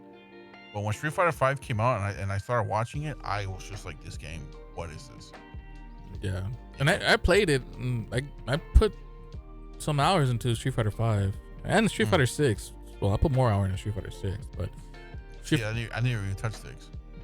Yeah, but Street Fighter 6, it's fun. I'm so frustrated with the systems in the game. It's like the modern system, the drive impact, the drive rush. You have to use drive rush. Drive rush is mandatory to continue winning in that game. Drive impact. I like watching like Capcom Cup and Evo. I like watching it. I mean, High play is fucking great to watch because there's these people. It's like watching crazy. Chess. It was like, whoa, like shit. Legit watching chess. Yeah. The reaction times and shit. I'm like, oh fuck, like how the they come out and reads, stuff. Yeah. The reads, punishes. That shit's crazy. Yeah. That's good. But I agree. Mortal Kombat, I think they also need to step back for some time and go back to the MKX formula. MKX was a killer. That's what people want to see some insane combos again, like creative combos that worked. And I loved using Jason and doing some crazy ass shit, and using Predator to do some crazy ass shit. Kung Jin and all that shit. It was nasty. Kung Jin's stupid, but that bow and arrow. The bow and arrow, or his little dive kick that hits him with his little staff. Boom, boom, boom, boom. Yeah, I loved it. Tanya, fucking Sonic Fox using Tanya, just butt fucking everybody with it. Oh yeah, Tanya. I forgot about Tanya in that game. Yeah, but good stuff, man. MK1, yeah. I think so far they have. I don't think they released Conan yet, but Conan and T1000's last characters. Everybody says that. What? I was say I want to try T1000, but you know what's funny? When they announced this combo pack, like all the characters from the combo pack, people are like, "Who the fuck is this barbarian? And who the fuck is this Pop?" I'm like, "Oh my fucking god! Here we are at this age." Now, it's just the OGs know who this is, and everyone else, all the fucking young bucks, Gen Z guys, they're like, "Who the fuck who's Conan or who's T1000?" Like, oh wow. How dare you? Terminator 2 is one of the best movies ever created. It was nice seeing our Ghostface is actually really, really fun, but yeah, he looks pretty cool too. Yeah, I saw a mod that someone modded Michael Myers in Ghostface. Oh, that'd be sick. And it looked legit because Ghostface in that game uses a knife. Yeah, so it fits Michael Myers perfectly. I was like, that's pretty sick. I like that. That'd be sick, man. Yeah, dude, that was a solid topic, solid list. I mean, the Resident Evil 6 one kind of, I'm surprised that one got by me. Yeah, I'm surprised. That one definitely for sure sucked. Or we could even go further back and be like, Resident Evil Survivor. 0. Oh, how about no? Okay, you fucking relax. Shut the fuck up. Oh, how dare you say fucking say 0? Fucking 0 was a step back. No, it was not. People cry about the item box. There ain't no item box.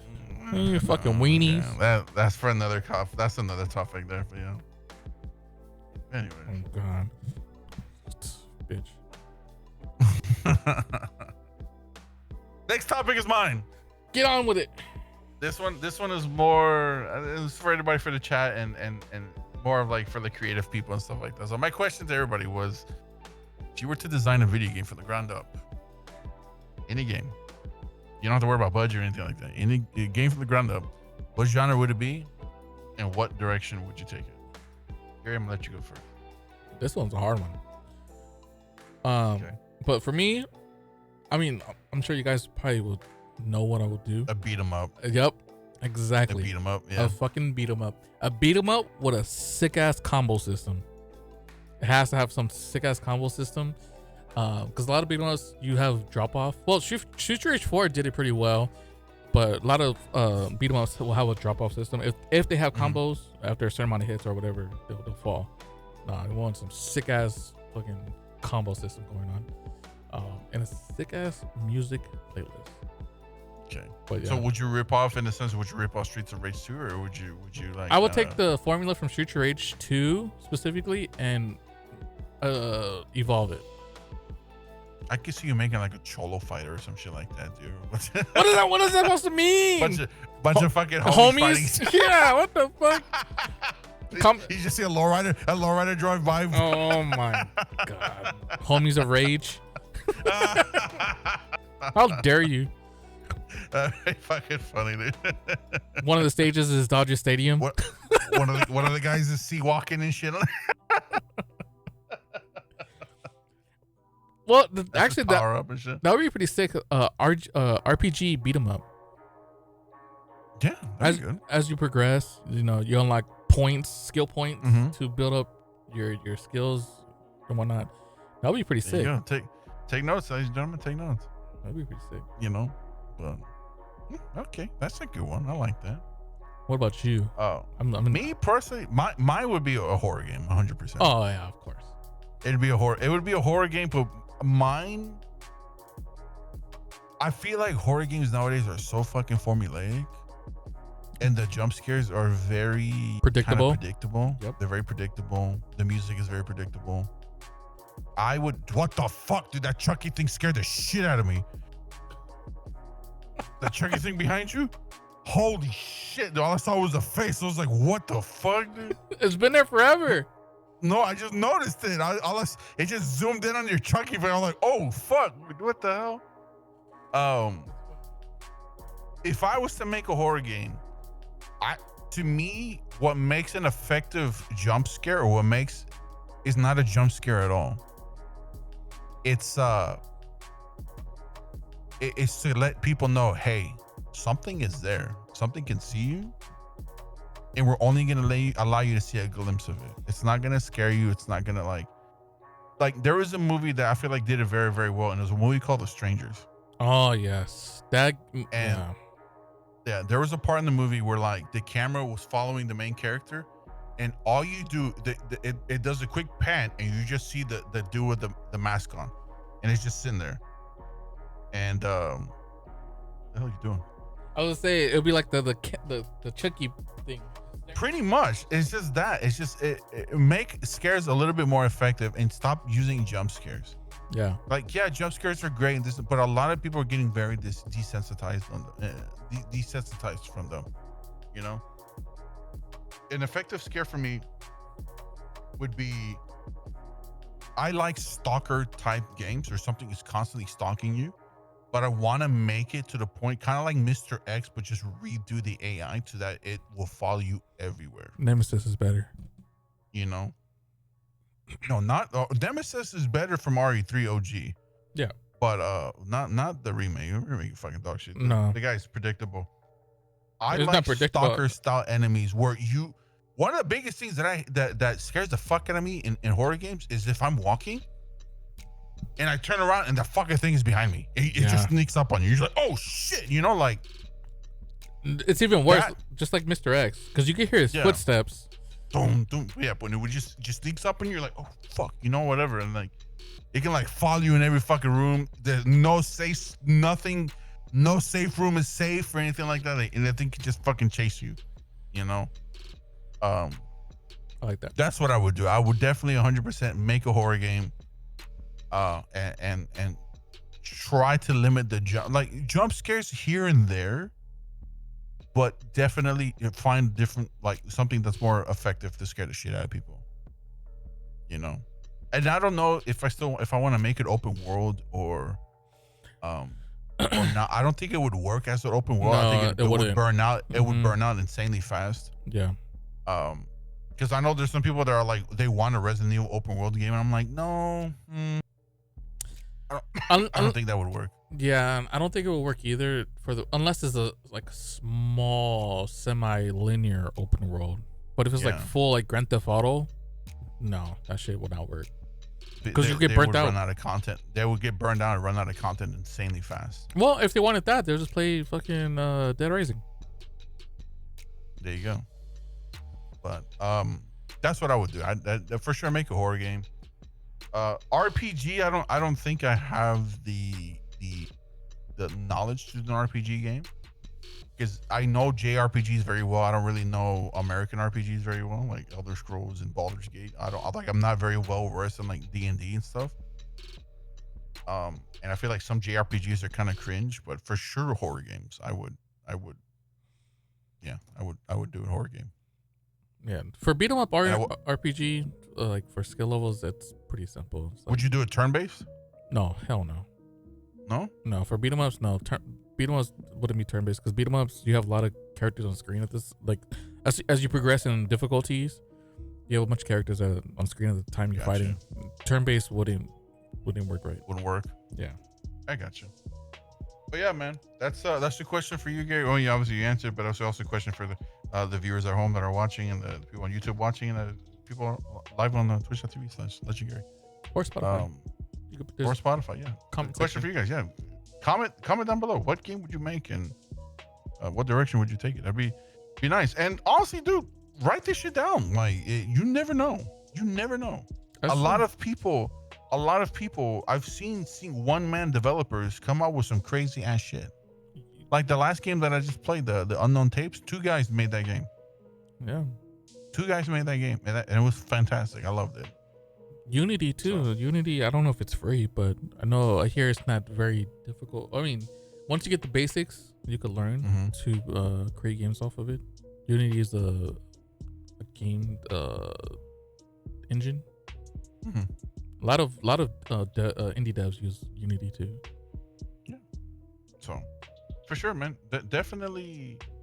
Don't sleep on your ideas, man. You never know. One day, it could happen. Same thing with like movies and stuff like that. There are times that I will have a dream or whatever. Not Martin Luther King, but I would have a dream, and it'd be like a nightmare or something, and I would write it down and be like, "Hey, this is what I dreamt. This is what I remember." I write it down. One day, who knows? I may make it into a movie. Yeah, So definitely nothing is a stupid idea. So Unity is free up to $200,000. Like, I guess you could, if you make over 200,000, then you have to pay like a license or something. Oh, if your game makes over 200,000? I believe so. We doubled the revenue and funding limit from 100. I guess they doubled it, so I guess it was 100,000 to 200,000. So more creators can use Unity at no cost for projects made with Unity 6 and splash screens optional. Blah blah blah. So yeah. If you guys are interested or wanting to do something, there you go. Unity. So maybe that's it's not too late to start. It's not too late to start. You're not too old to start. There's probably a lot for you to learn and shit like that, but it's very possible. Maybe that's why we see a lot more indie games, is because a lot of them. I love it, dude. I don't know if you guys ever noticed, like on the splash screen, they use Unity. So maybe that's why. And then I love it. I love the fact there's a lot of indie developers out there just making games shit like that, because they know that it's a games that people want to play, as compared to AAA games where a lot of it's just heavily monetized or microtransactions up the wazoo. So because they want to make their mony back. Shit, I feel like I feel like indie games are there to cater to gamers, and AAA games are more catered to shareholders and shit.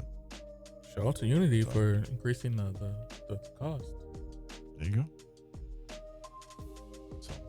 But I mean, we spoke about Unity in the past because I think that was the company that pulled some bullshit. They did. It was Unity. So, but they went back on it because of the backlash. Yeah, jinx, bitch. But yeah, which brings me down to the last topic, and this is the one that I really want to talk to people about. This is the one that I'm curious people's opinion on this, and because this is what I suffer with right now, and my real and IRL, not necessarily on the internet and stuff like that, but this is what I suffer with people online. Bitch assness.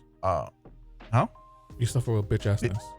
Oh, okay. I thought I heard bitch assness. I was like, suffer from what? Bitch assness. Is that a disease or something? Yeah, you suffer from it.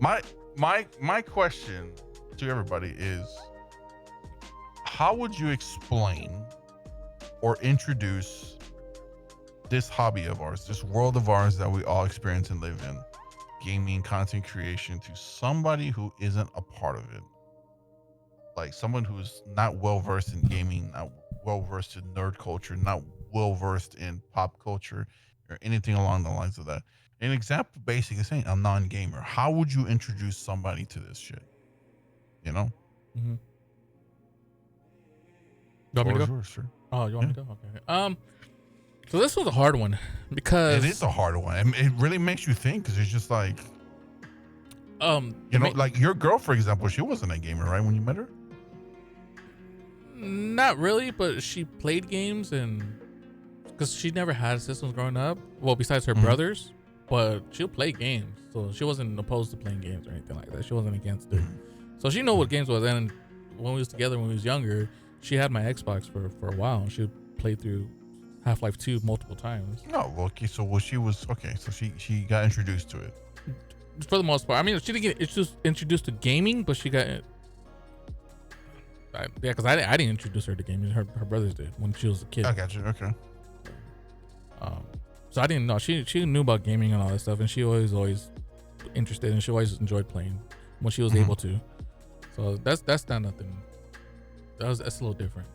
But as far as like someone that's never experienced gaming, and that's speaking about like content creation and Twitch and social media and all that stuff, like for me, it's the way I would explain it is like, this is how I connect with people and of the same hobby, and people like-minded stuff, and also friends that do not live next to me, like friends I've created over the internet that live in different places across the world, because I met friends from different locations around the world, not just from the United States.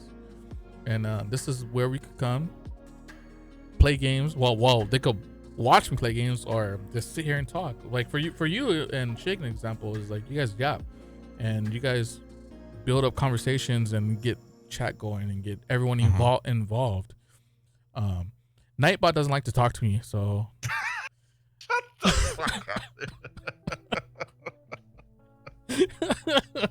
Nightbot is always listening, but Nightbot's always listening, but he's not replying. He doesn't reply back. So but yeah, this is a place to build friendship and build a community, and like you said, like-minded people, and just have fun. Because there's not everyone plays video games or talk about nerdy stuff. So it's hard, because there's two people in particular that I've tried to get them to introduce them to my world and stuff like that. Because like my boss has tried her hardest to kind of like, she keeps telling me, I want you to break out of your shell, and I'm like, what makes you think that I'm not broken out of my shell? Because she's like, you don't talk to me. She's like, we don't go out. I'm like, because I'm not part of your world.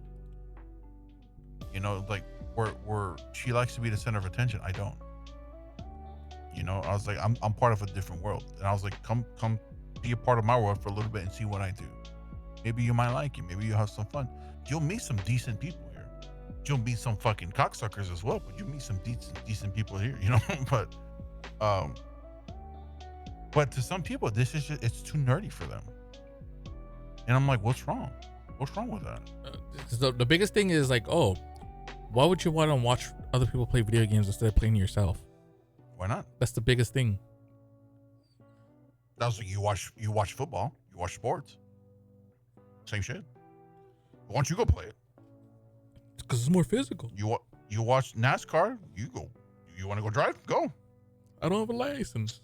It's the same shit, you know? So like, you get to see it, because they explain that shit to me too. Why do you live stream? Do you make money? Are you trying to get famous? It's not a matter of getting famous. It's just it's in a sense it's an online. It's like inviting your friends over and playing a video game. Pretty much. Everybody sitting on the couch playing the video game. Everybody passing their controller. I mean, obviously it's different. You can't pass a controller and shit like that. But it's everybody in the same room just watching you play, and you're just bullshitting, and you're just talking, having a conversation, stuff like that. And that's how some people connect. No, some people don't. I don't say. I'm sorry. Sorry to cut you off, but I was gonna say, some people, they're not necessarily watching. They're listening, interacting while they're doing whatever they're doing. Mm-hmm. So the whole thing, why you don't watch them play? Some people don't have a very I'll be honest with you. A lot of gamers have very shitty they don't know how to talk to people. You know, and a lot of them, they use Twitch as kind of a way to break out of that shell and talk to people and be active. A lot of people are also very scared because they're talking to themselves. And one of the biggest advices I tell people, shut on Nightbot one time. Shut the fuck up. There's always someone listening. All the time. Talk in your chat like you have 1,000 people watching. Absolutely. Talk in your chat like you have 1,000 people watching you, because I promise you somebody's always listening. You know, and the same thing with like nerd culture, shit like that. Because I know some people they're like, oh, I can't get into, you know, superhero movies, or I can't get into this, or I can't get into that, stuff like that. Have you tried? You know, because like I tried for sure introducing somebody to my world, and they took a hot dump on it. I took them to an arcade. They were like, this is boring. I took them to see my favorite movies. They're like, this is boring. Try to get them to play video games. They're like, I don't see the point to this. This is boring. Jesus, you're just one miserable bitch. Fuck me. You know, get out of here. That's red flags all over the place. I mean, they don't fucking care about your interest. That's bad if you was to continue to speak to this person or get into a relationship, because it'll make you miserable. It's to the point that I'm proud to be the person that I am, and I'm proud to do the things that I do, because I shut my boss up with this, because she's like, well, it's make you antisocial, and I was like, no, it's not. I was like, because I'm proud enough to say that I have hobbies. You don't. Your hobby is to please people. I have hobbies that I can advance and teach myself things and talk to like-minded people and collaborate with people and stuff like that. You know, it's I get to meet different people from all different and form bonds with people. Yeah, absolutely. You know, make friends. It's a lot easier to do it. It's a lot easier to do it online than it is in person, because trying to talk to people online, a lot of people are fucking glued to their goddamn phones. You know, what a phone. You know, they're like this. Yeah. They're glued to their fucking phones, man. Like I couldn't tell any single time when I go out to eat and stuff like that. I go by myself out to eat all the time. Yeah. Two bitch ass motherfuckers just in there. They're not even talking to each other. Why go out? Dude, I get mad at my girl all the time when we go out because get off your fucking phone. You're with me, damn it. You know, like shit. I'm like, what the fuck, dude? I'm like, what's the damn phone? Get off your goddamn phone. Yeah, put it down for a little bit, dude. It like I always told myself that if I ever had kids and I had a big ass family, I would tell everybody, put your fucking phones in the middle. If you fucking pick up your phone for any reason, you're paying the bill. To be honest, the biggest you're paying the fucking bill. Sometimes the arguments happen, like we'll eat at the dinner table. I'm like, damn, like, so we can't talk today? What happened today? Well, like, what's up? What the fuck happened? We're family. I say everyone, my oldest daughter and my girl on their phone. I'm like, so how was everyone's day? Like, fuck, what happened to those times? Shit. So I brought this topic up because, like I said, like a lot of my IRL friends is just, they don't understand Twitch. They don't understand why I do what I do. Why do I want to learn editing if it's not going to take me anywhere? You don't know that. Mm-hmm. You don't know that. Well, like back to you said, like talking about the being social, or we met some of our closest friends on the internet from these platforms. Yeah. That's the crazy thing about it. Like, yeah, it's like, the fuck? It's like, you don't. My especially like my mom and stuff like that. She's always just like, My mom and like especially my ex-wife for sure. My ex-wife, I don't know how she is now. Is she's same or if she's different? I hope she's different. She's had change her heart with it. She was one of those people that said that online friends are not real friends. They're just temporary friends. Bull fucking that they're just temporary friends. Like they're not there to. They don't give a shit about you. They have alternative like ulterior motives and stuff like that. And I'm just like, that's not true. Mm-hmm. That's not true at all. Like my online friends for me is they're like closest thing I have to family. They are family, in a sense, And some people don't understand that relationship. They don't understand that dynamic. Mm-hmm. Because like, oh, I can't touch them, I can't see them. And I was just like, it doesn't matter. They're always there. Right. This is just like a phone call. It's like, yeah, there's a phone call away, a Discord call away. It's whatever. Trust me. There's people have ways to contact me. They have ways to get a hold of me. And vice versa with everybody. It's just a way to get a hold of somebody.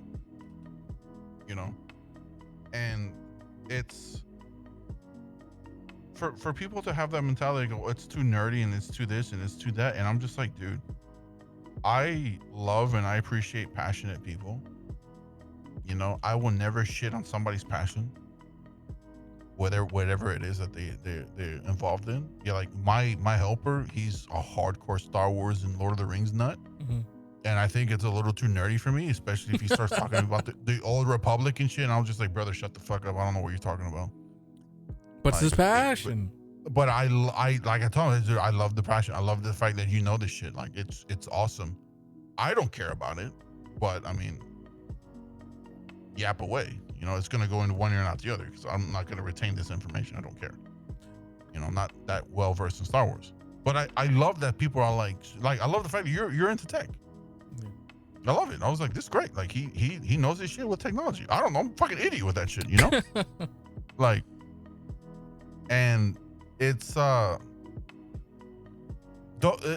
what Arena said in the chat is some of these people online I've managed to replace my in real life friends because it's just like some of these people just have personalities of a fucking shoe.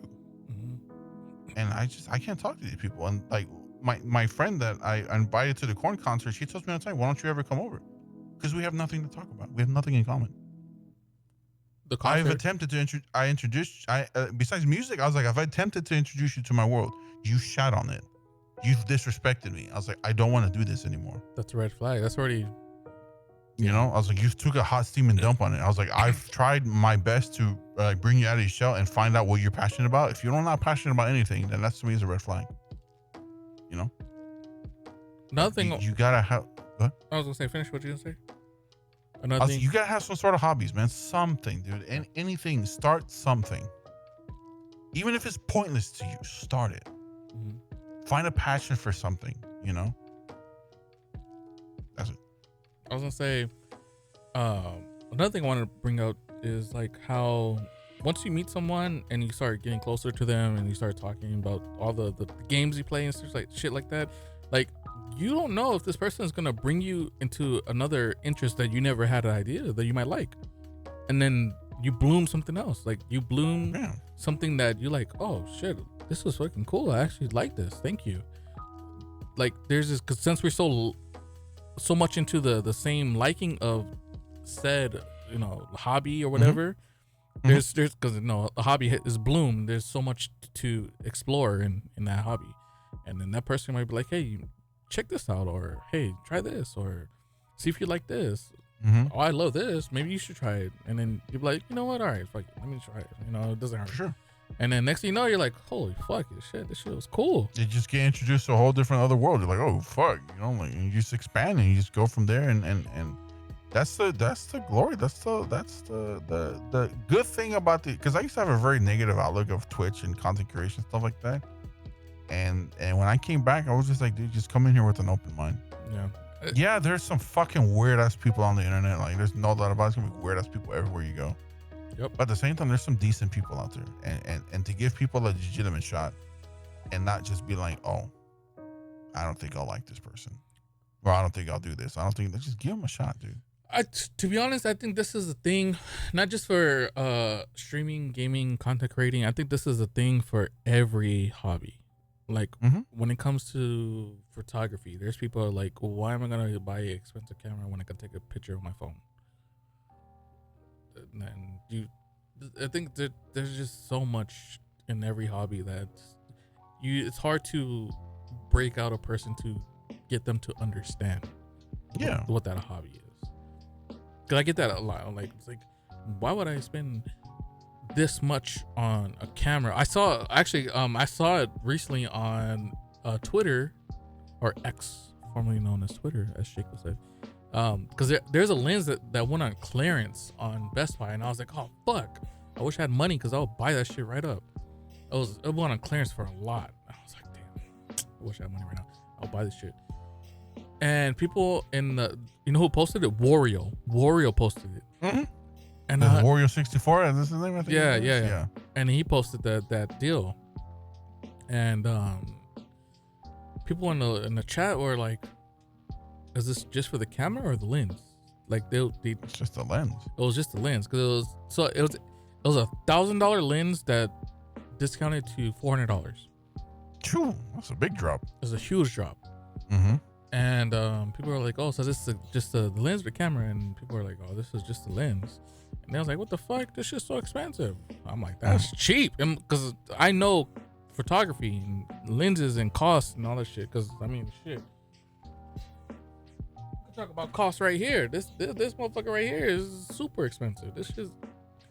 This costs more than 2 cameras if you want to put it up to it. Holy shit. Yeah, lenses cost more than cameras when they're quality lens. But it's what you're passionate about. When lenses are quality lens, it costs more than cameras. And what I say, you don't put a price on passion. Nope. I mean, it could be a hobby, you don't put a price on it, you know. Hobby turns into passion and all that, but I'm like, yeah, man. I'm like, in my mind, I'm like, these people don't understand. This shit ain't cheap. This shit ain't cheap. Getting into these type of hobbies ain't cheap. So gaming, you buy the games, you buy controllers, you buy same thing with consoles. Pokemon cards, dude. Pokemon cards are getting cheap, dude. A lot of people are jumping. I feel a lot of people are jumping into Pokemon cards for the wrong reasons. They're trying to monetize everything. They're trying to profit. Yeah. They're trying to profit. Yeah. Yeah, so profit. That's what I feel like it's fucking it up for people that are like actually genuinely collecting it. Yeah. So and same thing with like retro gaming and stuff like that. It's just for profit. It's just a flip shit. That's why I stopped collecting games. It's for that reason.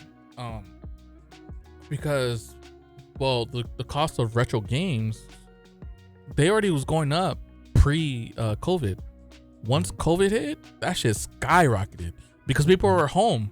People were home, working from home, doing nothing, and then it was like they started getting into hobbies again. And then they're like, oh, let me relive their childhood or buy stuff, and then retro games just fucking skyrocketed. It's like webcams are so fucking hard to find.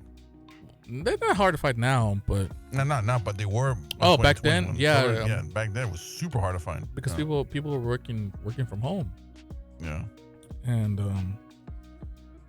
yeah, that's why for a while I was like, man, I'm buying a bunch of games I'm never gonna play.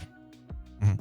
So I'm like, this is not it. And then, to be honest, I started selling games too. I'm like, I'm over the retro gaming collecting and all that. I'm just gonna keep things that mean something to me, or my childhood. Sentimental value. Yeah, sentimental value, my childhood, and games that I actually want to play. For sure. But most of like I started selling shit. I mean, still selling stuff. So I'm over the game collecting, the retro gaming collecting phase. There's sometimes I see something, I'm just like, man, I wish I had it, but I don't need it. That's why I usually buy everything digital now, because I'm just like, I don't shut up, bitch.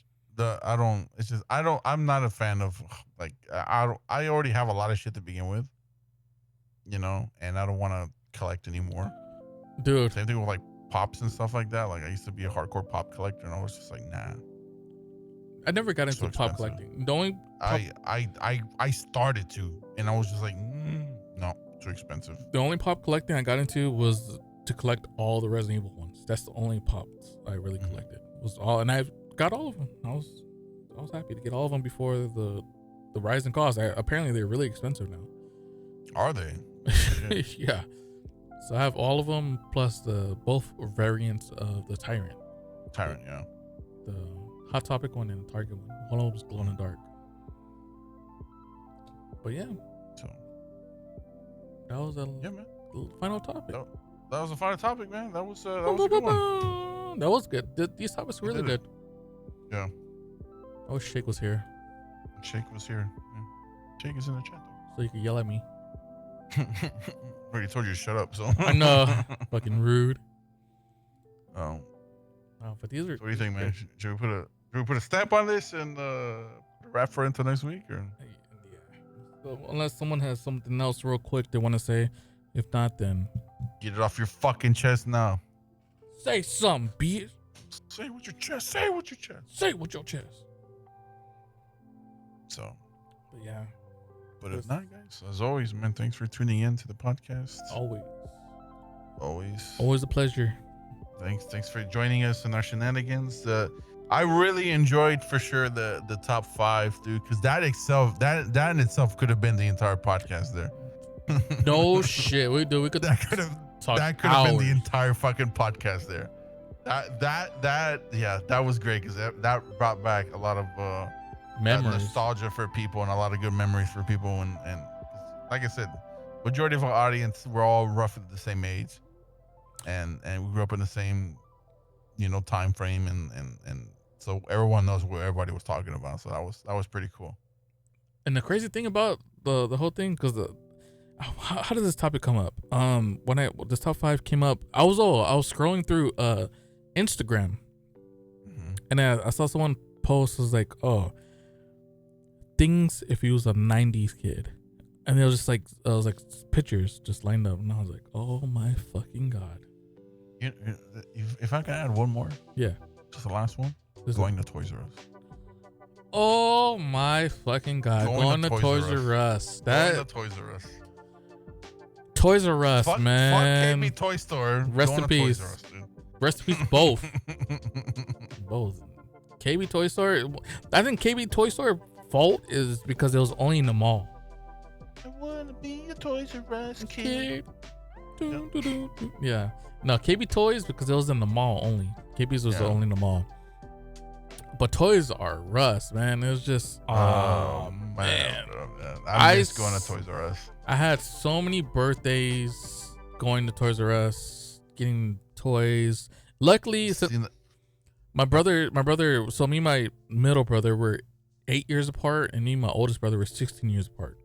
So luckily, or fortunately rather, I would go with my dad. My dad would take me, and my brother would take me, and my oldest brother would take me, or they'll get me something because they all worked at the time. Well, as they got older, they worked. But yeah, Toys R Us. Yeah, Toys R Us is part of Macy's, but it's just a little corner of the store. What? Are you serious? Yeah, it's just a little corner of the store in Macy's. Bro, I loved going in there and just seeing the fucking aisles and aisles of toys and video games everywhere. Yeah. Toys R Us, man. And I remember seeing the kiosks of all the fucking PlayStations, the Segas. Mm-hmm.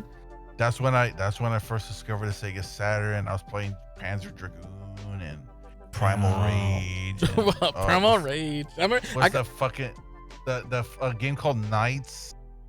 Fuck, dude, what the hell was it called? But yeah, I mean, that was crazy. I miss Toys R Us. Well, I don't know about you, but growing up as a kid in Toys R Us, to get your games, they would have slips on the wall of the game, and you pick the slip and you go to the back window, and then they'll get your game from the back, and then you pay for it there. That's how I got my original black. It was a black and yellow, yellow and black, yellow Game Boy with black buttons. So it was a pocket. Pack. Was it a pocket? No, it was a fat Game Boy. It was a fat Game Boy, and I got that for Christmas. And it came with the original Donkey Kong on there, and that's how it was. We had a slip of it was like a hard slip, and then they give you the big ass case and shit like that. Oh, man, yeah. I'm thinking like, what was the last game I got from Toys R Us that was like that? I think it was Mortal Kombat Trilogy on the 64. Damn. Mortal Kombat Trilogy. That was the last game I got that had the slip. I think one of the last games I bought from because I bought A Link to the Past from KB Toy Store. I think one of the final games, two games that I got, because I went from KB Toy Store to EB Games, Electronics Boutique. Yeah, before GameStop.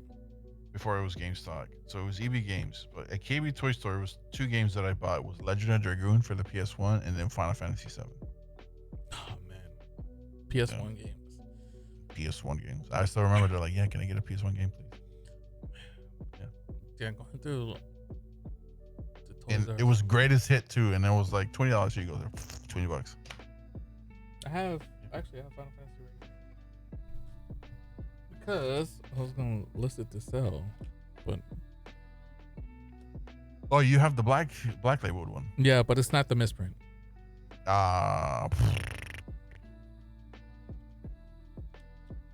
It's complete though. All 3 discs and manual. Yeah, but luckily my oldest daughter, she was able to experience Toys R Us before they went out. Oh, that's good. That's good, dude. They won't. That's why anytime I see like an old retro shop, whatever, I always like to go in there and be like, wow, dude, I remember all this. I actually have a vlog of us in Toys R Us. Wow, really? Yeah. Well, with my oldest daughter when she was younger. Not me as a kid. That would be cool. Imagine. The big old my dad. LegendGary 3. My dad holding a big ass camcorder, walking through Toys R Us. That's funny. Yeah, man, there's some solid fucking topics, dude. A lot of good trips down memory lane. This is only episode 2, man. Imagine what we come up with in episode 3 and on. This is episode 2. We've been doing this for a while. The reboot. So the Toys R Us I used to go to and is now Amazon Fresh and a Superor. For us, our Toys R Us is now a BMW. Oh no, it's a Tesla dealership. The Tesla. Ours is still abandoned, and it still has the colors. Oh no, for the longest time, dude. So what had happened is the building where the Toys R Us was abandoned for a long time after they closed, and then across the freeway. Because so say for example, this is Toys R Us, and then there's the freeway, and then on the other side of the freeway there's a mall. Okay. And then at the mall they used to have That's how it was for us too. They used to have a Tesla dealership in the mall. So what happened was they moved the Tesla dealership in the mall, and then they bought out the Toys R Us location, and they built the Tesla dealership there. I got you. But yeah, it was across the freeway. It was the mall, and then across the freeway, then Toys R Us. That's pretty sick. But now it's Tesla. There's no more toy stores, dude. The toy stores are done. Not really, dude. Not really. They're gone. You have to go to like Comic-Con or just conventions to find shit like that now. Or if you're in California, you could go to Frankensons and City Industry, but you're gonna just see a bunch of overpriced pop figures. Everything is just overpriced. Everything's way too overpriced now, and I hate it. But I miss toy stores, man. I really do. Yeah, me too. Especially having kids, dude. I used to go there. Oh well, if you guys want to see the vlog, so you go LegendGary _vlog or whatever it is, and then there's a Toys R Us vlog there. But yeah, I was going through some aisles and just seeing all the toys they had for kids and stuff. It was fun. But those are no longer those toy stores. We're getting old, bro. Amazon is your new toy store. Fuck Amazon, dude. It's not the same. I know. That's what put them out of business. It's not the same. It is not the same. Amazon's will put everything out of business. Surfing online versus going in person and touching. Wow, look at all the touch. Wow, bro. Yeah. Reading the bag. Wow, bro. You're already imagining your fake scenarios you're gonna make with these fucking characters and shit. Like Power Wheels. Oh wow. You can't get into Power Wheels no more. Did you guys ever have Power Wheels growing up? I had one as a kid. My dad bought me a. You talking about those big ass Jeep things? Yeah. No, I never had one. I was too fucking fat. I couldn't have one. Fun fact: this chip in my tooth that I had for years, that's how I got a chip tooth, a Power Wheel. So did you ever watch the link I sent you with the Stretch Armstrong? Oh no, resend it. But yeah, this chip in my tooth is from a Power Wheel. Is because it was one of those ones that you could drive forward and had the reverse in the middle, and when you pressed it down, it'll just switch it. It'll switch the gears from forward to back. And I did that, and the battery was in the front. So when I did that, the car did a wheelie, and the battery fell on my face and chipped my tooth. I had a chipped tooth forever. Since I was like, I don't know, I was probably like 8 years old, 9 years old. I had a chipped tooth. I tried to play that shit off too because I was scared to get my ass whooped. I tried to play that shit. I couldn't do it because my teeth was, since it was chipped, it was so sensitive. I couldn't eat nothing. 1994 when this fucking toy came out. 94. Let's see. 1994. Showing our age here, Chad. We're showing our age here, man. Stretch Armstrong. Yeah, so I got a. I didn't get this one. But I seen this one before. I remember this one. Yeah, it's the big red one. I got a bootleg one from Taco Bell. I think it was Taco Bell. Taco Bell was giving like small ones. Oh, okay. It was the guy in front of him. Towards the end. It looked like he looked like He-Man or not? Yeah, like the big yeah, guy. Stretch Armstrong. Yeah. Yeah, that was the one I had from Taco Bell. Yeah, the only thing I ever wanted for me growing up as a kid, and my brother ended up getting it. I wanted an RC car. I had an RC car. I wanted an RC car. And the one that my brother had, I forgot what it was called. It had 4 wheels, obviously, and it could reverse. Let me show the chat. It would spin and shit like that. Show the stream. This is what we're talking about. WMC Master. Not that one. I want to talk about this one. Yeah, I wanted the remote control car, but I still remember, and I don't know if I was in the 4th grade when this shit started getting really popular. Yo-yos, the Omega yo-yos. Oh my goodness! Y'all remember that? I used to buy yo-yos from the ice cream truck, the hood ice cream truck. I had the Dunkin'. I had a Dunkin' with like 6 brains. Yeah. We had the Omega yo-yos, and I still remember I had one called the X brain that when you throw it down, it would stay on there and it would light up and shit. I'm like, ooh, yeah. And there were so many fucking rip-offs of these fucking yo-yos. You go to the dollar store and like it was just all cheap and shit. And yeah. Oh man, I remember yo-yos when yo-yos were a big fucking thing. Yeah, the hood ice cream trucks used to have yo-yos. The green Dunkin' one, just you throw it, you do it, and that shit will sleep forever. The Omega X brain. God damn, dude. I remember this shit.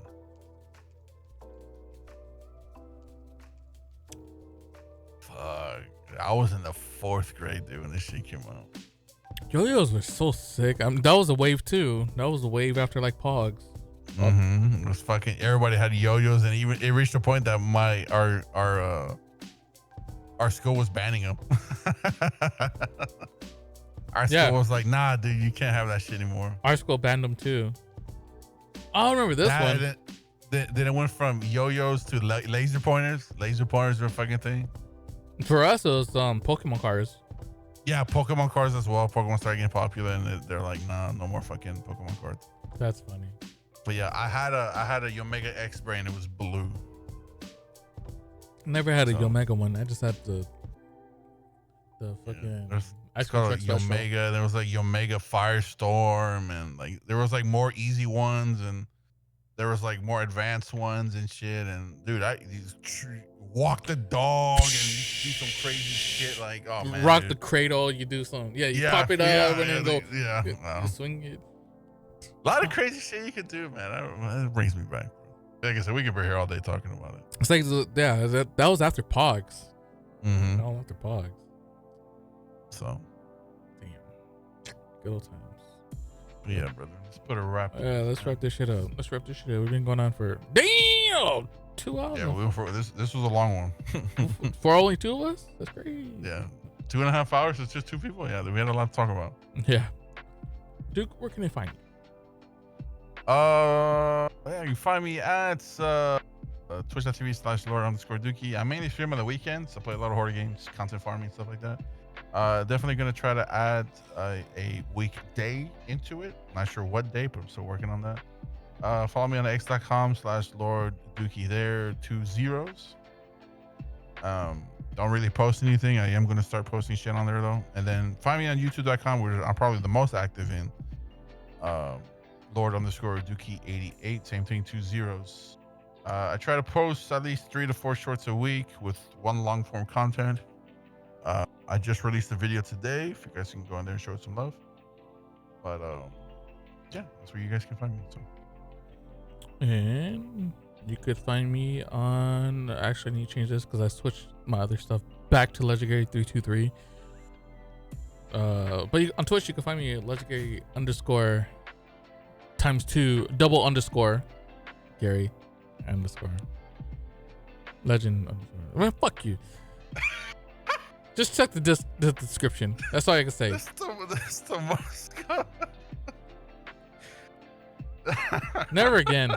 I'm not saying that game name ever again. I'm just gonna say check the description. You'll find it.